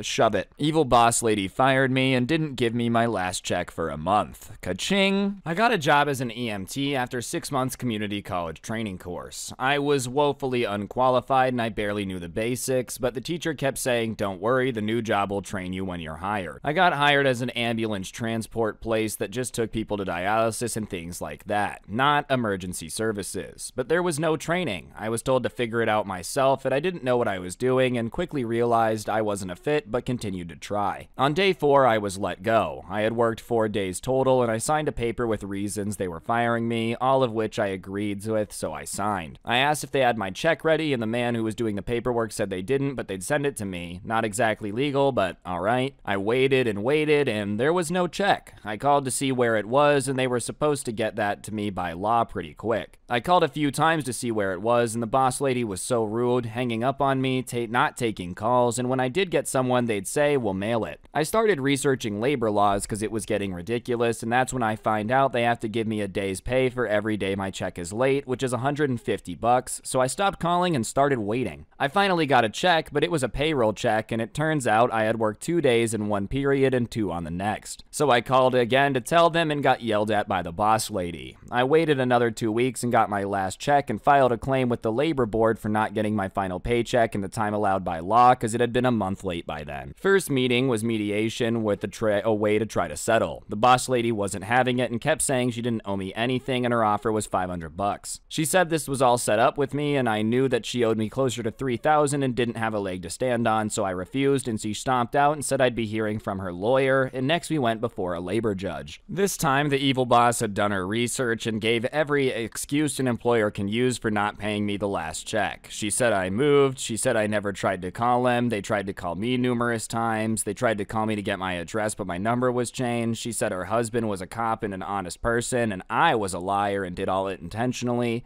She said I purposefully didn't clock in and the times were messed up, and she claimed a ton of reasons why I was fired. She claimed I almost killed one of the patients, none of which were listed on the paper they made me sign, and the judge called her out on that. I went home, printed my phone records, highlighted the calls, and got a letter from my landlord saying I hadn't moved and took it back to the labor board and dropped it off. I didn't get to see the judge again, so I don't know if the judge ever saw it, but I did win the case, plus the judge added 4 days because the last check was sent on a Friday before a 3-day weekend, and I was supposed to be paid until the postmark date, but didn't get paid until the following Tuesday. Over $3,000. Also, the evil lady wasn't paying the ambulance drivers double overtime after 12 hours, so I let that slip while I was in the mediator's office and she said she'd looked into it, and I hope that they did. If you are running some massive successful business, I don't understand why you would want to take somebody's last 2 paychecks. What was it? $150 a day, $600? You're gonna literally go to court over it, pay the lawyer's fees, all of this, end up having to pay over $3,000, or just pay people for the work that they did. It's not like he was robbing you, he literally did the work. I feel like the least you could do is hand over the check for the hours worked. I just don't understand why she would want to end up in a courtroom arguing over this instead. They parked in my spot that I pay for, so I blocked them in all day. In my complex, we have specifically assigned spots that you have to pay for. This person, I guess, doesn't want to pay for a spot, so they park on the street all the time, which is doable but a huge pain in the butt since you can't leave it overnight without a notice from management.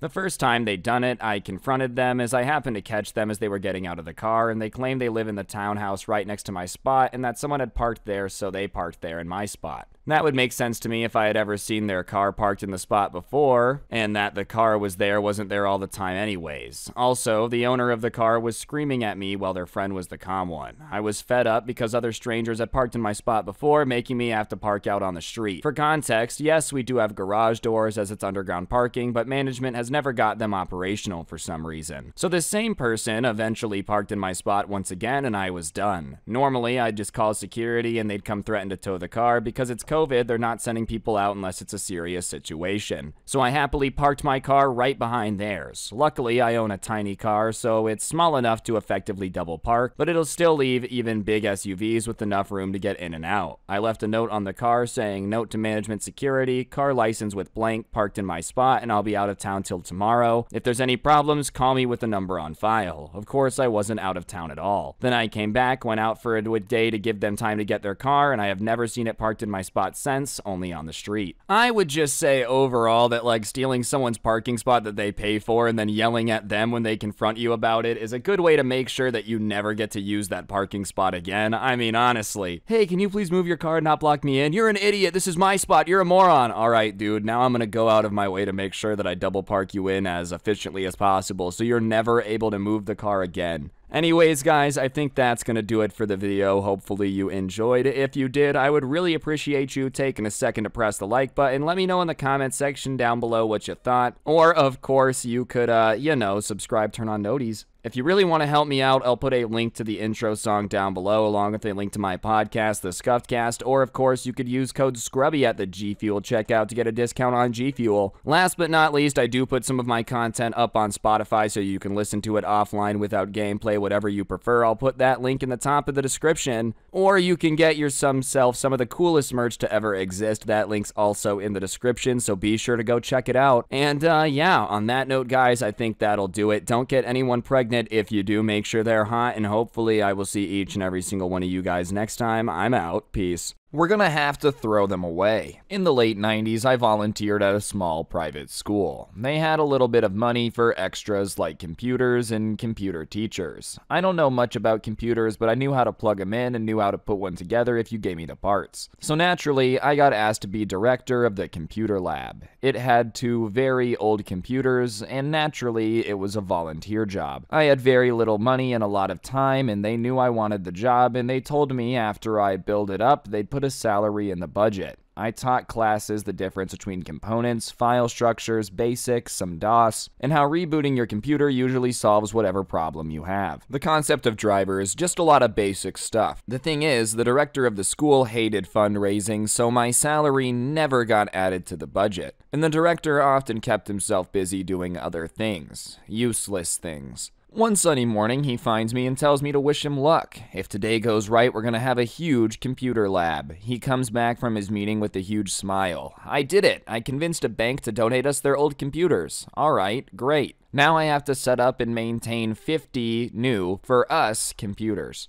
I can't wait. Yay. The computers got delivered next week, and they were all terminals, which are bank computers. I had no idea how to get them up and running because they didn't have hard drives or operating systems. The keyboard and mouse ports were different, and they were not standard, and I think somehow they connected to a server which did not get donated. Their monitors did not have any graphics, only text, and they were useless to us. We needed something to run America Online, Encarta, SimCity, educational stuff. I had no idea how to get these to work. I tried asking the director, telling him that the 50 computers were useless, and he got super annoyed. I'm sure they can be helpful in some way. They must be worth something. Figure it out, because if you can't, we're gonna have to throw them away. He thought he was threatening me. He did not think I'd throw out 50 computers. After all, he worked hard to get them. I didn't hesitate at all. My next class, I had screwdrivers for everyone, and we disassembled everything. If it had a screw, we unscrewed it, and the class figured out what each piece was, and then the class actively took the pieces to the dumpster, and by the end of the next day, there was nothing left. And the next day, a director asked me where the computers were, and I said, "Oh, you were right. They were useful. The students took them apart, learned about the different components, and threw them out like you said we should." His face turned all sorts of colors, and he stormed out. What I didn't tell him is I saved the RAM from the garbage. I mean, after all, it was in the garbage, right? And sold them on the online classifieds for $20 a piece.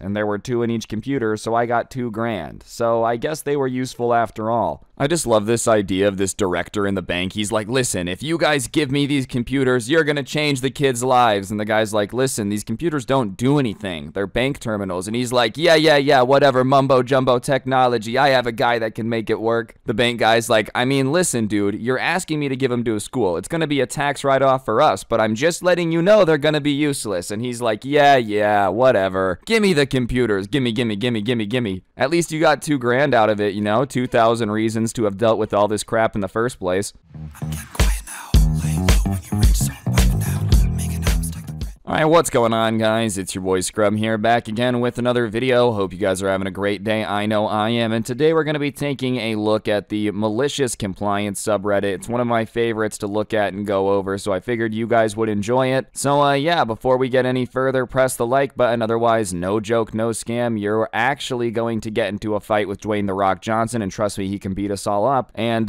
without further ado, let's get into it. Sure, the longest a customer will have to wait is 15 seconds. So I worked in a fairly large store that wasn't busy until 3 p.m. and only had 2 or 3 employees on the floor in the morning. We were getting complaints from customers that they'd have to wait a minute or 2 at the register before getting checked out because we were always filling stock in the aisles and weren't allowed to stay at the register. Management decided that the longest any customer should have to wait was 15 seconds before starting to check out. As I always do, and given a task that contradict each other, I asked, "Hey, what's the priority? Getting stock out or ensuring the checkout happens without 15 seconds? And they confirmed that it was customer service that was top priority. Perfect. I had my cart of stock and was in charge of the register. It was about 7 seconds of walking time away from where I could view the register, so I walked for 7 seconds, checked, and walked back 7 seconds, which left me with a single second to do stock. Normally, you can get a cart of stock out in 30 minutes, but my cart was full after about 4 hours, and management came by and saw me walking back and forth, barely doing any work, and I reminded her that what I was doing was top priority, and since I wasn't allowed to stay at the register, I was accomplishing both my tasks in the best way possible. The next day, the 15-second rule had been abolished. Bro, of course, it's a manager that doesn't actually do the job that they're explaining, telling you how easy it should be. 15 seconds is an insanely short time if there's only like 2 employees that are also stocking the rest of the store. If anything, you need to get like a button that customers can press to let them know that they're waiting there. But yeah, otherwise you're just gonna have these dudes sprinting back and forth to the cash register in their cart every 10 seconds to double check. Next thing you know, the shelves are gonna be empty, people are gonna start rioting and knocking over the carts full of product and just grabbing Cheez-Its and making it for the door. You don't want that. Just get a cashier. I mean, honestly, I just feel like that's one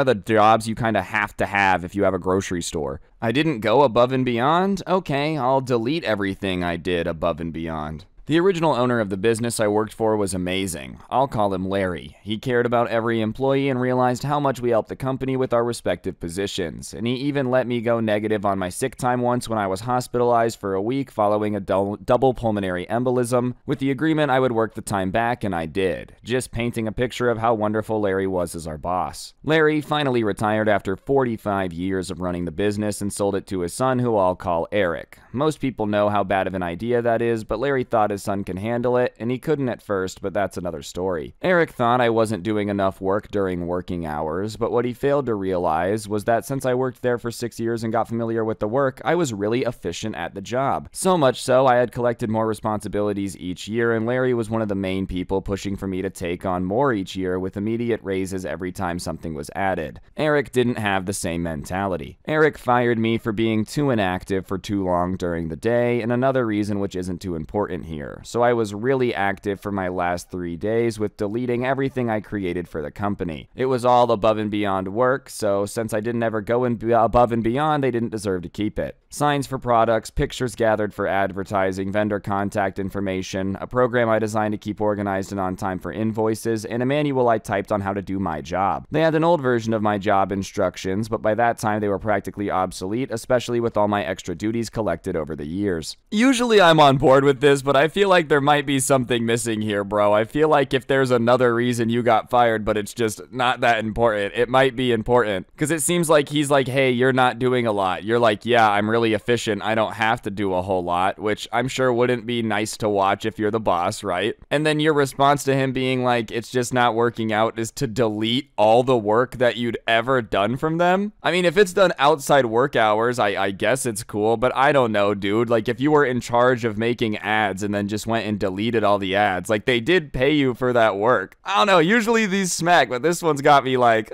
I don't know. And I'm sure Eric sucks. I'm not saying the boss doesn't suck. I'm just saying, you know, you don't want to go reverse all the work Larry did over here. I, Uno, reversed a malicious compliance. This happened a few years ago when I used to work at an office as a front desk one summer during college. A video I saw today reminded me of the incident, and one day this lady came in to pay a fine. She was rude and angry about it, and I don't know the particulars, but all I did was work the front desk. She decided to try to be a little bit malicious with her compliance. Her fine was $250, and she said she'd be paying in quarters. I knew I had to comply since we're supposed to accept any legal tender. I took the bags from her, but realized that she had unrolled every single roll of quarters and said that since we want to waste her time with a stupid fine, she'll waste ours. I tried to explain and beg her not to do this to me since I had nothing to do with it, but she didn't care and said we're all evil, and she smirked and said, one band, one sound, and I realized there was no reasoning with her. I was furious, but I began counting one by one. We were interrupted by multiple phone calls and customers, so I had to restart a few times, and she started to realize how long it was going to take. She tried to stack the quarters to help me count faster, but I told her that was my job, and I couldn't take the word the stacks were the correct, so I'd have to do it one by one like she asked for. 2 other people came and left while she was standing there, and she started getting mad, saying I'm wasting her time on purpose, and I told her that we don't have a coin counter, so this is how it's going to take. She threatened the police, and I told her to go ahead and I'll have to restart when they get here so I can be sure to get an accurate count, and after someone else came, she finally left, or snapped, excuse me, whipped out her card and paid. As she was leaving, she snatched one of the bags off the counter, but the handle gave way, spilling the coins all over the floor. She scooped up what she could, but left a good chunk, and I told her it was littering, and she flipped me off. I got a broom and swept up the coins, and there was about 192 quarters on the floor, and when I was leaving work, I found more in the parking lot. It's not a whole lot of money, but for a broke college student, it was great. This is golden, because it's not like you're starting the pettiness, alright? They walk in, they're like, I'm paying in quarters, trying to piss you off. By all means, dude, I'll sit here and count quarters all day. I'm paid by the hour. I'm getting a paycheck regardless. You're the one that's gonna have to sit here and watch me count it out, and wouldn't you know that, it seems like magically I forgot all the Sesame Street I've watched, and I've forgotten how to count. This is just the best way to waste their time back. You know, what is it, like... Speak softly and carry a big stick. You know, you're never going to start the battle, but if they're going to make you have a petty off, then you're going to have to win it. If you bill by the hour, then I want the full hour. Years ago, I worked in the head office of a national corporation. Although we were all salaried employees, everyone had to keep a timesheet, and we had to account for everything we worked on so our department could bill the appropriate team or group for our time. This was a company-wide requirement, so it wasn't just a case of our leaders micromanaging, and the least time you could log was a 15-minute increment. Every minute of every day couldn't be billed to other departments, so we had a code that was billed to our own team's budget. This was used for general tasks not specifically attached to any ongoing projects, like checking emails, status meeting with your manager, training and development, and even filling in the timesheet. Management emphasized that we should use our team code as little as possible, and I later learned that the less time billed to our team's code meant a bigger pool of bonus money for our whole team at the end of the year. One of our internal services that billed regularly our team's code was IT. Anytime we needed computer support, they'd send an agent who would troubleshoot and fix the problem, and when the work was done, they'd get us to sign a work order so they could bill us. No big deal. After about a year of joining the company, the IT department changed their billing protocols. While every other group in the company would bill you 15-minute increments, IT decided that they'd bill in 1-hour increments. No idea how they sold that to the VPs, but no one objected. So if it only took IT 15 minutes to solve the issue, they'd still bill my team's code for an hour. And it didn't take long for my bosses to notice that our team's code was being billed a lot more than previously, but no one connected the dots and tied it to the new IT billing practices. Cue malicious compliance. Here's how my next counter with the on-site IT agent went. All done, can you go ahead and sign this invoice? What? This invoice is for an hour of work and you were here for 15 minutes. It's the new policy, okay? Just sign it. I'm sorry, I can't do that. Listen, I don't have time to argue, we're really busy and I need to move on to the next ticket ASAP. Tell you what, I won't bill you for this visit, but next time you'll sign regardless of how quickly we solve your problem. This happened a few more times and I continued to object to any bill that didn't reflect the actual time spent on my issues, and they kept agreeing to give me a free pass this time, and after the 4th time, the IT agent stood his ground. You have to sign this invoice. I'll gladly sign it in 45 minutes when you've been here a full hour. Feel free to pull up a chair and sit down. He was clearly frustrated, but decided to call my bluff and sat down. And a minute later, he pulled out his laptop and started working on something else. What are you doing? I'm getting caught up on a few things while I wait out the hour. Oh no, this is my time. You're not allowed to work on anything for anyone else. Well, what do you expect me to do? Just sit here and do nothing? Yeah, if you want me to sign that invoice, then you will sit here and do nothing until the hour is up. The guy was stubborn, so he did indeed sit there for the rest of the hour. I signed the invoice and he went on his way, and I shared the story with my colleagues, and they decided to do the same the next time they needed IT support. This went on for about a week, and then IT changed their tune. They no longer asked anyone on my team to sign off an invoice unless the job took an hour or longer, and it turned out they were generating so many billable hours doing this to every team that dealing with our malicious compliance wasn't worth it. They choose to service our team for free rather than give up the 45 minutes they could bill those other 2 or 3 departments at 1 hour each. That year, our team saw nice bonuses when we had a massive surplus of funds in the team's budget, and I heard the IT team made out like bandits on their bonuses, while many other teams saw little to nothing. The next year, the whole internal billing system was overhauled, and we didn't have to account for our time anymore, and IT stopped issuing anyone invoices. All billing was managed at a more senior level. There was literally no way that was gonna end well, bro. Of course IT was gonna figure out a way to get more hours juiced out of it and get a fat bonus. Are you kidding me? Anyone who notices that bonus system is super easy to manipulate is gonna do it. I'm not saying it's the right thing to do, but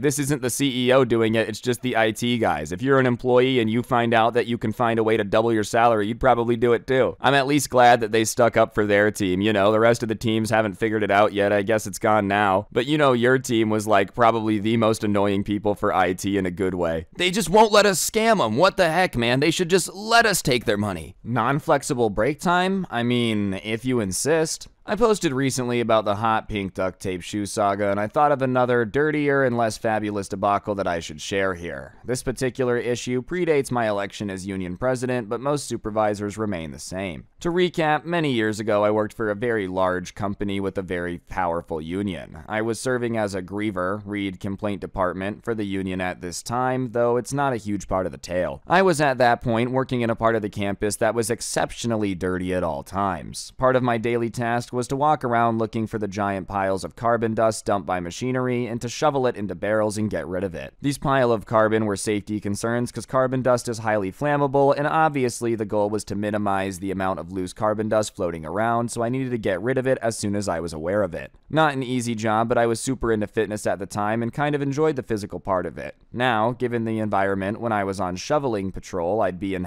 full head-to-toe PPE, so Tyvek gloves, respirator, safety glasses, a pain in the butt to put on and take off, but in general, once I started a job, I'd finish it quickly and remove it after 15 minutes just to get fully suited up and go back out later. So this fateful day, I was cleaning up a particularly large, obnoxious pile of carbon, and my watch buzzing alerted me that it was break time, but I figured I had 20 minutes left of work, and it would be a huge waste to strip down and suit up for another 20 minutes. Naturally, I opted to finish the task, and about 30 minutes later, I was done, out of my gear, and washed up to sit down for a 15-minute break in the air-conditioned room. Absolute bliss. Then, as luck would have it, no more than 2 minutes later, as I'm minding my own business eating string cheese, one of the supervisors walked in to ask me why I was in the break room off of break time. I told her about the carbon spill and how it didn't make sense to leave the job unfinished and waste equipment when I could just finish it in one go, and we also generally prioritized cleaning up safety hazards in a timely manner. I was informed that I was being written up for not taking my break at the correct time, and due to that, I was forfeiting that break by missing it. I told the supervisor she couldn't legally take my break time due to her deciding to change the policy, so she graciously allowed me to finish my remaining 10 minutes.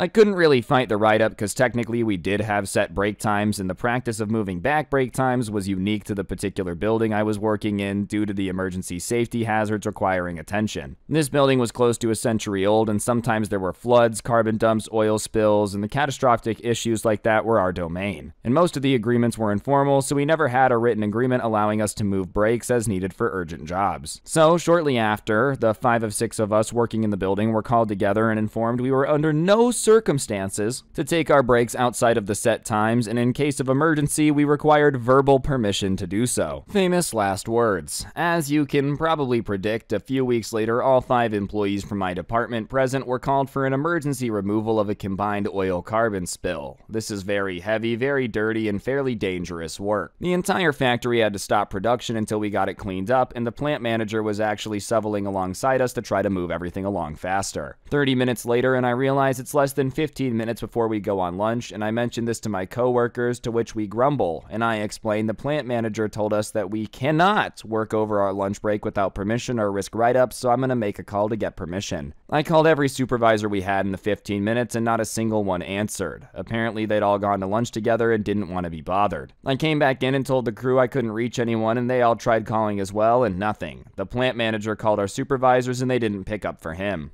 So we apologized to the plant manager and we went on lunch, leaving the plant down for an additional 30 minutes. By the time we'd come back from lunch, we'd still be unable to reach any of the members of supervision. We finished the job, cleaned up, and went back to our usual tasks as production started up. Apparently, the plant manager did eventually get hold of the supervision team because they showed up furious at us for going up on our lunch, until I reminded them they'd already written me up for moving a break without consent previously, and apparently the plant manager and head of manufacturing tore into them for not answering any calls for over an hour and causing production to halt. They quickly decided they would no longer be enforcing that rule and gave us discretion on when and how it is best for us to take our breaks. Not quite as fabulous as hot pink duct tape, but it was damn enjoyable. I can understand wanting people to take breaks at very specific time, you know, if their job is like a cashier or something, you need to make sure there's a certain amount of cashiers out front, so if they're constantly changing their breaks, that would get annoying. But I don't really understand how it's a bad thing that they're willing to postpone their break when they're picking up spills that could potentially be flammable and burn down the entire factory. You know, I would be a little bit okay with any of my workers taking a little bit,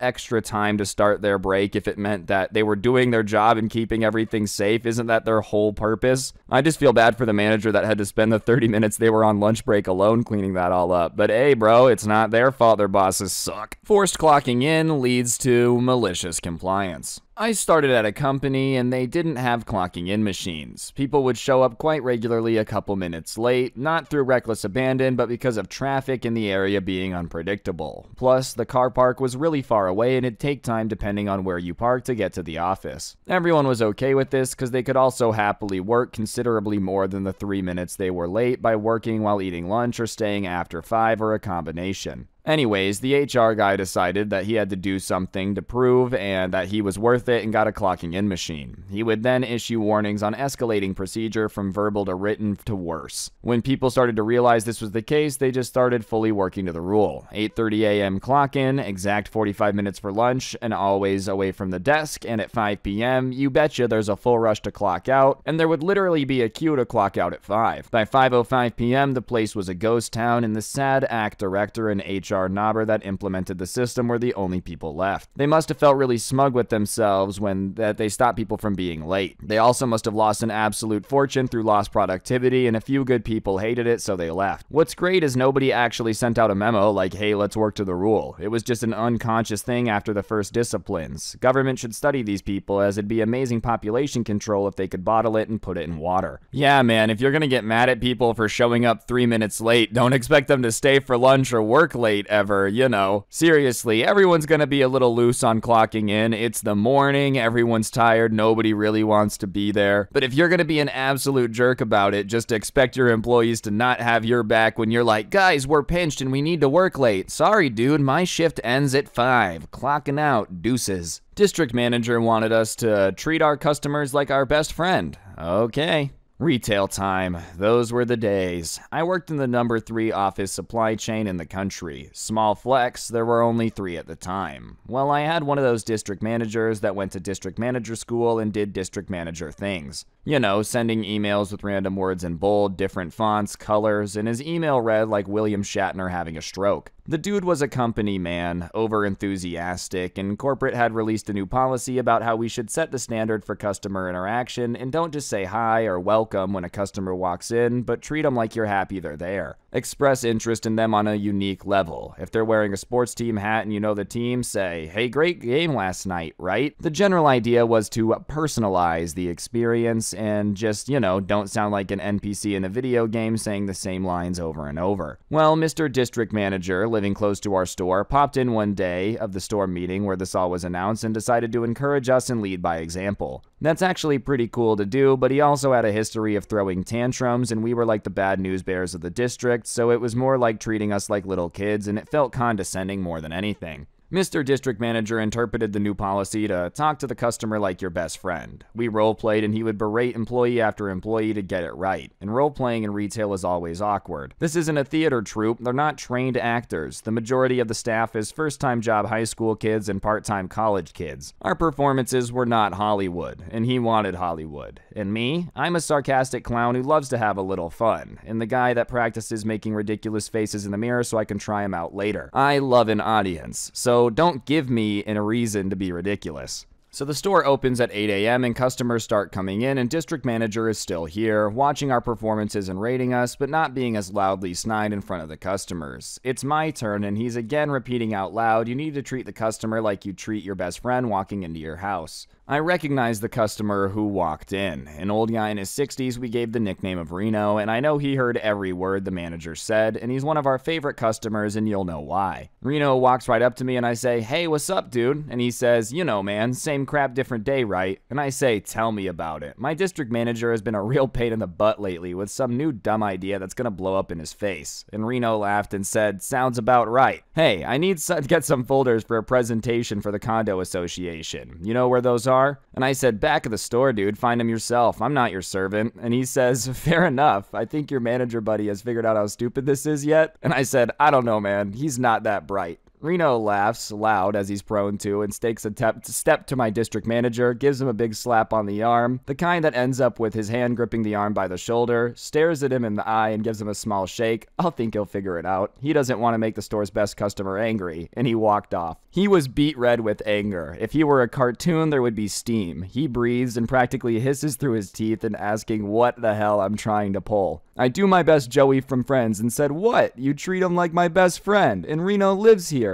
I got written up again that day. Hashtag worth it. So many times I should have been fired from that job. And it was like 2004, so obviously I didn't get word for word banter memorized perfectly, but that's the kind of guy Reno was, and that's the employee I was, and that's the setup we were given. Yeah, I feel like treating customers like your best friend maybe works for like the older generation, but me and my friends are pretty brutally mean to each other, I can't even lie. Not in a bad way, it's not like we're making each other cry or anything, but my goodness, if I treated customers like my best friend, they probably wouldn't want to buy stuff. Not in a mean way, they just don't have the same sense of humor, you know? If some lady walks in the store and I'm like, my goodness, you're dressed ugly as hell, like a standard greeting to one of my friends, they're not gonna like it as much. If I tell a dude like, oh, does this shirt look good? And I'm like, nah, man, you gotta get one that says gaming is forever, you know, Fortnite, Fortnite, Fortnite. He's gonna think there's something wrong with me. He's not gonna think that, like, I'm just memeing. Anyways, guys, I think that's gonna do it for the video. Hopefully you enjoyed. If you did, I would appreciate you taking a second to press the like button. Let me know in the comment section down below what you thought. And, of course, subscribe if you're new and turn on those notifications. If you want to help me out, I'll put a link to the intro song down below, along with a link to my podcast, The Scuffed Cast, or, of course, you could use code Scrubby at the G Fuel checkout.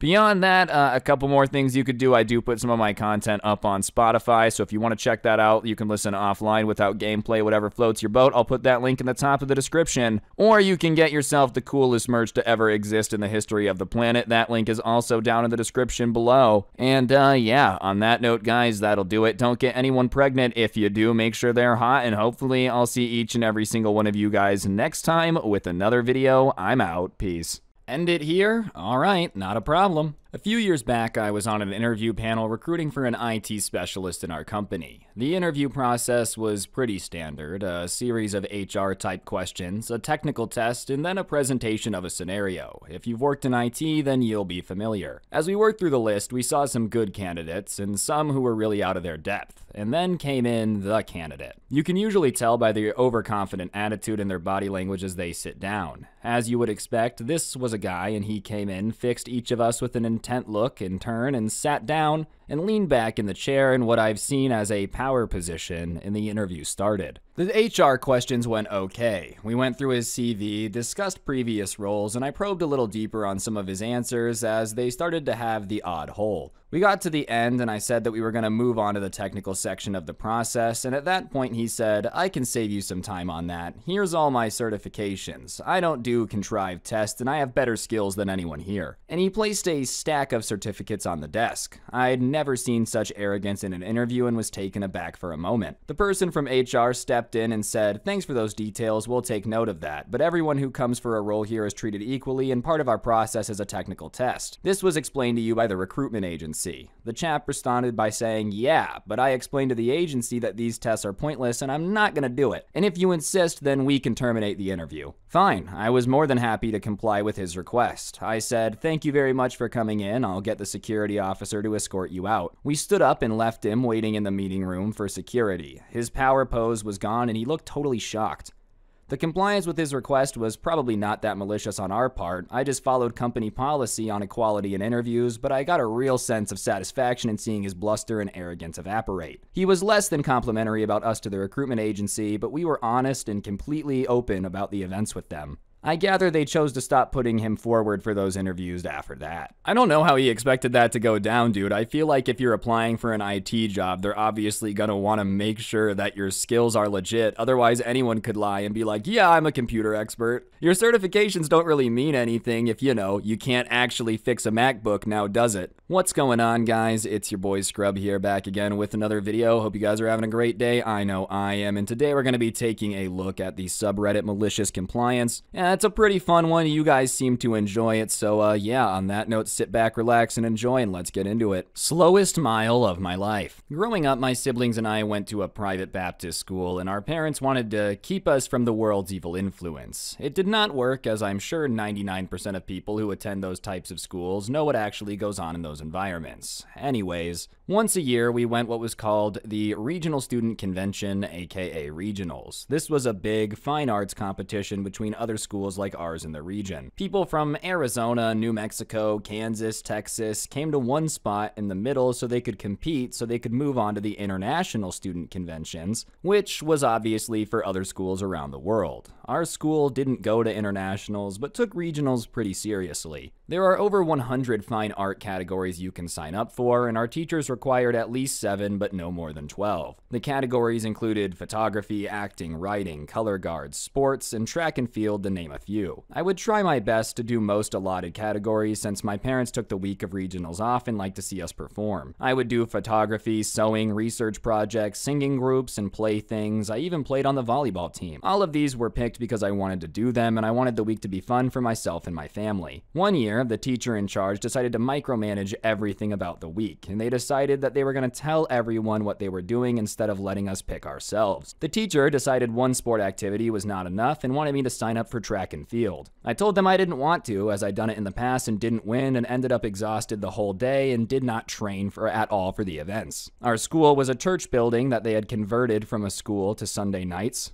so there was no grounds for us to practice at all. Track and field happened on Tuesday morning, and then after lunch it was time to do singing competitions, and it made for a miserable day for me. The teacher did not care and decided I would be running the timed 1 mile. They could have easily made me do something less exhausting like a 100-meter dash, but more people signed up for it than the mile, so by their logic, we had a better chance at a medal. Most teachers that take the students to these competitions want to receive a plaque of achievement for the category, so they try to get as many people to participate so the plaque can hang in the hallway. The teacher did not care that I requested not to do this and told me that I'm going to sign up for it. Even if I have to walk the whole mile, I'll participate. I replied with, "Yes, ma'am," and filled out the required paperwork, and I'm sure you can see where this is going. The day of the competition comes and we're all warming up waiting for our events, and the teachers are all there cheering us on as well as the other students who were not competing. That part was fun, just hanging out with your friends, because our school didn't take it too seriously. We didn't have training or anything, so it was just a morning on the grass. After a while, it was time for the female mile, and I was all smiles. The teacher asked if I was ready, and I replied, "Are you ready?" because they had no clue what they were in for. I lined up with my fellow competitors and waited for the gun to go off, and once it did, I jogged, and of course everyone rushed past me, and then I walked. I walked the entire mile, which, if you don't know, is 4 times around a track field.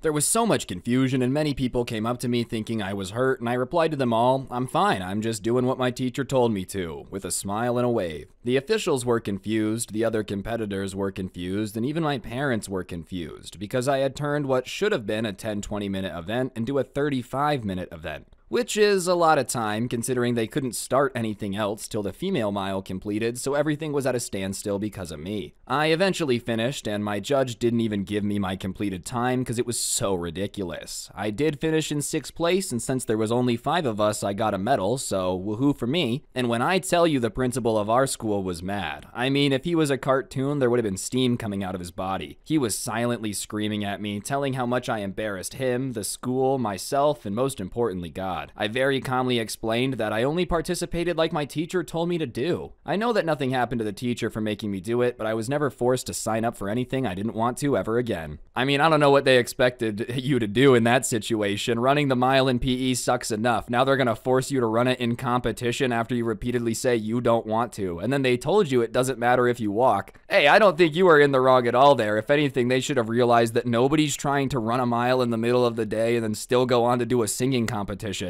Do not interrupt. Had a customer call in. She loudly and aggressively launched into her issues, and I went, to indicate that I was listening, and she snapped, "Don't interrupt." So I remained silent until she finished speaking and stayed silent, and the silence dragged on until she asked in a querulous manner, "Are you still there?" To which I replied, "I'm sorry, I don't want to interrupt." It would have been even better if you didn't answer the question either. You just literally stayed silent until she hung up. I know that could probably get you in trouble at your job, but my goodness, imagine making her call back and restart the entire waiting period all over again. Not my department, not my problem. Once upon a time, I was part of the orders department. Our primary role was to enter orders. We didn't enter all orders, just most of them, and the rest were entered by the call center. As common with these stories, we got a new manager, promoted from the call center, who's inexperienced and gullible, and we're gonna call her Patsy. The call center manager, Weasel, sees his opportunity and swoops in and fast talks Patsy into making the orders department responsible for all orders with,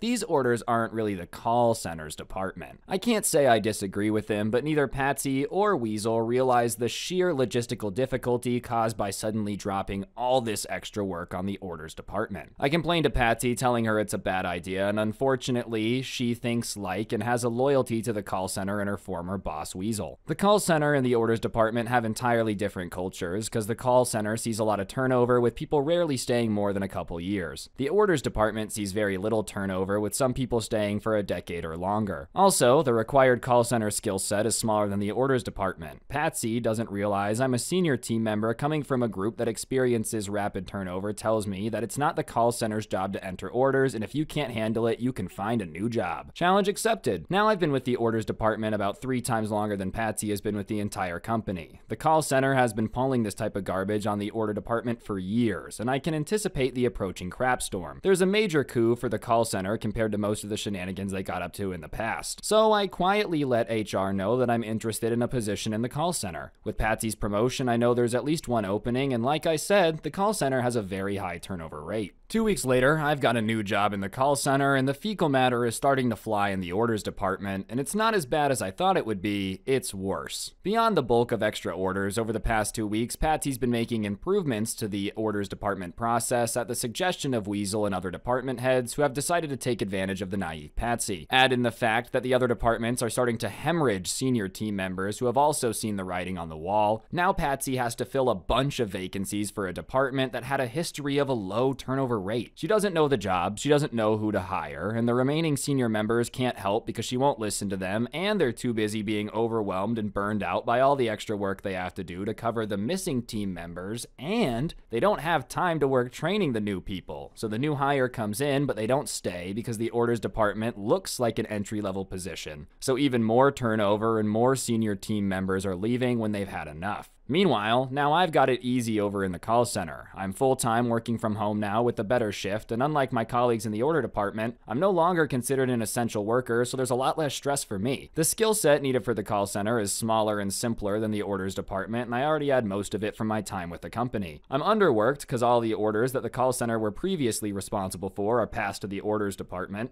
and the call center turnover rate has dropped, so we're actually overstaffed. Oh, and I got a nice raise to boot. I'm the call center's new unofficial expert on how orders are processed. Weasel, now my current boss, is getting worried because his protege, Patsy, is failing hard. He was the one leading the charge to improve, quote-unquote, the orders department, and he can't back down without looking stupid. The call center and orders department work closely, so upper management is encouraging him to pitch in and help out, and Patsy has now begun to realize how Weasel screwed her over and is refusing to make changes to the order department unless she comes up with them. She's willing to accept Weasel's helps only on her terms. So Weasel has started to asking us to shoulder the burden and help process orders. This, unsurprisingly, is not met with enthusiasm because no one wants to do extra work for no pay. As well, the call center team isn't trained how to process the more complicated and esoteric orders, and the orders department is down to 2 remaining senior team members who have that knowledge. Oh, and there's me. I can process the easy orders the call center was doing quickly, and have the skill set to crush the complicated and weird orders, and Weasel knows I actually enjoyed working in the orders department. So what do you say, Squid? Can you help out? Weasel asks, in sincerity dripping from his words. I pondered his request and said, well, Weasel, I think you're right. Being in the call center now, entering orders is not really my department anymore. I'm not really sure what Weasel expected here. Putting all of the work from every department onto one single new manager is probably the most unfair way of going about it. I mean, honestly, I don't know how any of them expected that to go incredibly well. Sure, the department's been running fine. Let's just triple the workload with new management. What's the worst that could happen? This, Weasel, because now you've got to be stressed out about it, and you deserve it. Just follow the specs, don't fill in the blanks.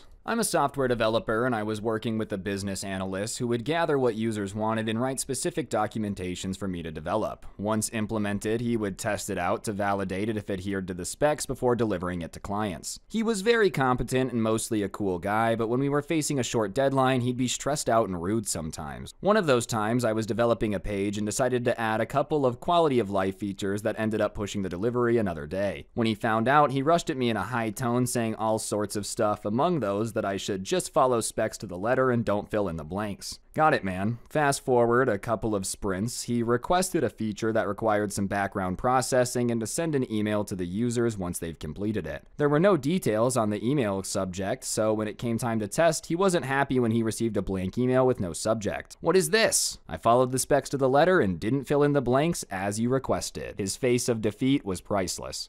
Okay, yeah, man, if anything, I would be so happy that the boss gave me these orders. Don't listen to anything, just leave it blank if it's blank, okay? You don't need to add stuff here. All right, man, way easier work for me. I just love the fact that he at least didn't start screaming at you about it and accepted defeat, you know? I was expecting him to be like, you did this on purpose. No problem, I can wait. So I worked at a great engineering place for a few years. I ran a small team doing hands-on work, often directly for design engineers. We got a new manager who turned out to be a total disaster. disaster and particularly hated the close and casual communication between my team and design because he felt like it was going over his head. He first put rules in place requiring it to go through several key people to relay issues back to design with a similar fudge. My team was cut down to just me and one other quite new guy. We weren't hugely busy, so the main trouble being if I went on holiday, I'd come back to a lot of rework. He also did clever things like standing outside the toilets to ensure nobody washed their hands before breaks, some oily work for some guys so washing could take a few minutes, and instead everyone washed up 20 minutes early and then did nothing until break. So in quiet periods, I started grabbing a spare computer and typing up work instructions. Not surprisingly, Super Manager couldn't resist making comments on this, but when I explained the issue, he said it shouldn't just make work instructions, and then promised to send along the official work instruction format. He never did, but I shrugged it off and said nothing. Few months later, and the company is being bought out by an international firm and the inevitable major redundancies. My name was high on the hit list, but I had a good idea due to history, even though everyone else was sure I was safe and effectively essential, especially with my team being just me by then. Anyways, true enough, I was made redundant, but had a fantastic exit interview, and one of the principal engineers had offered to attend with me. The super manager and HR listed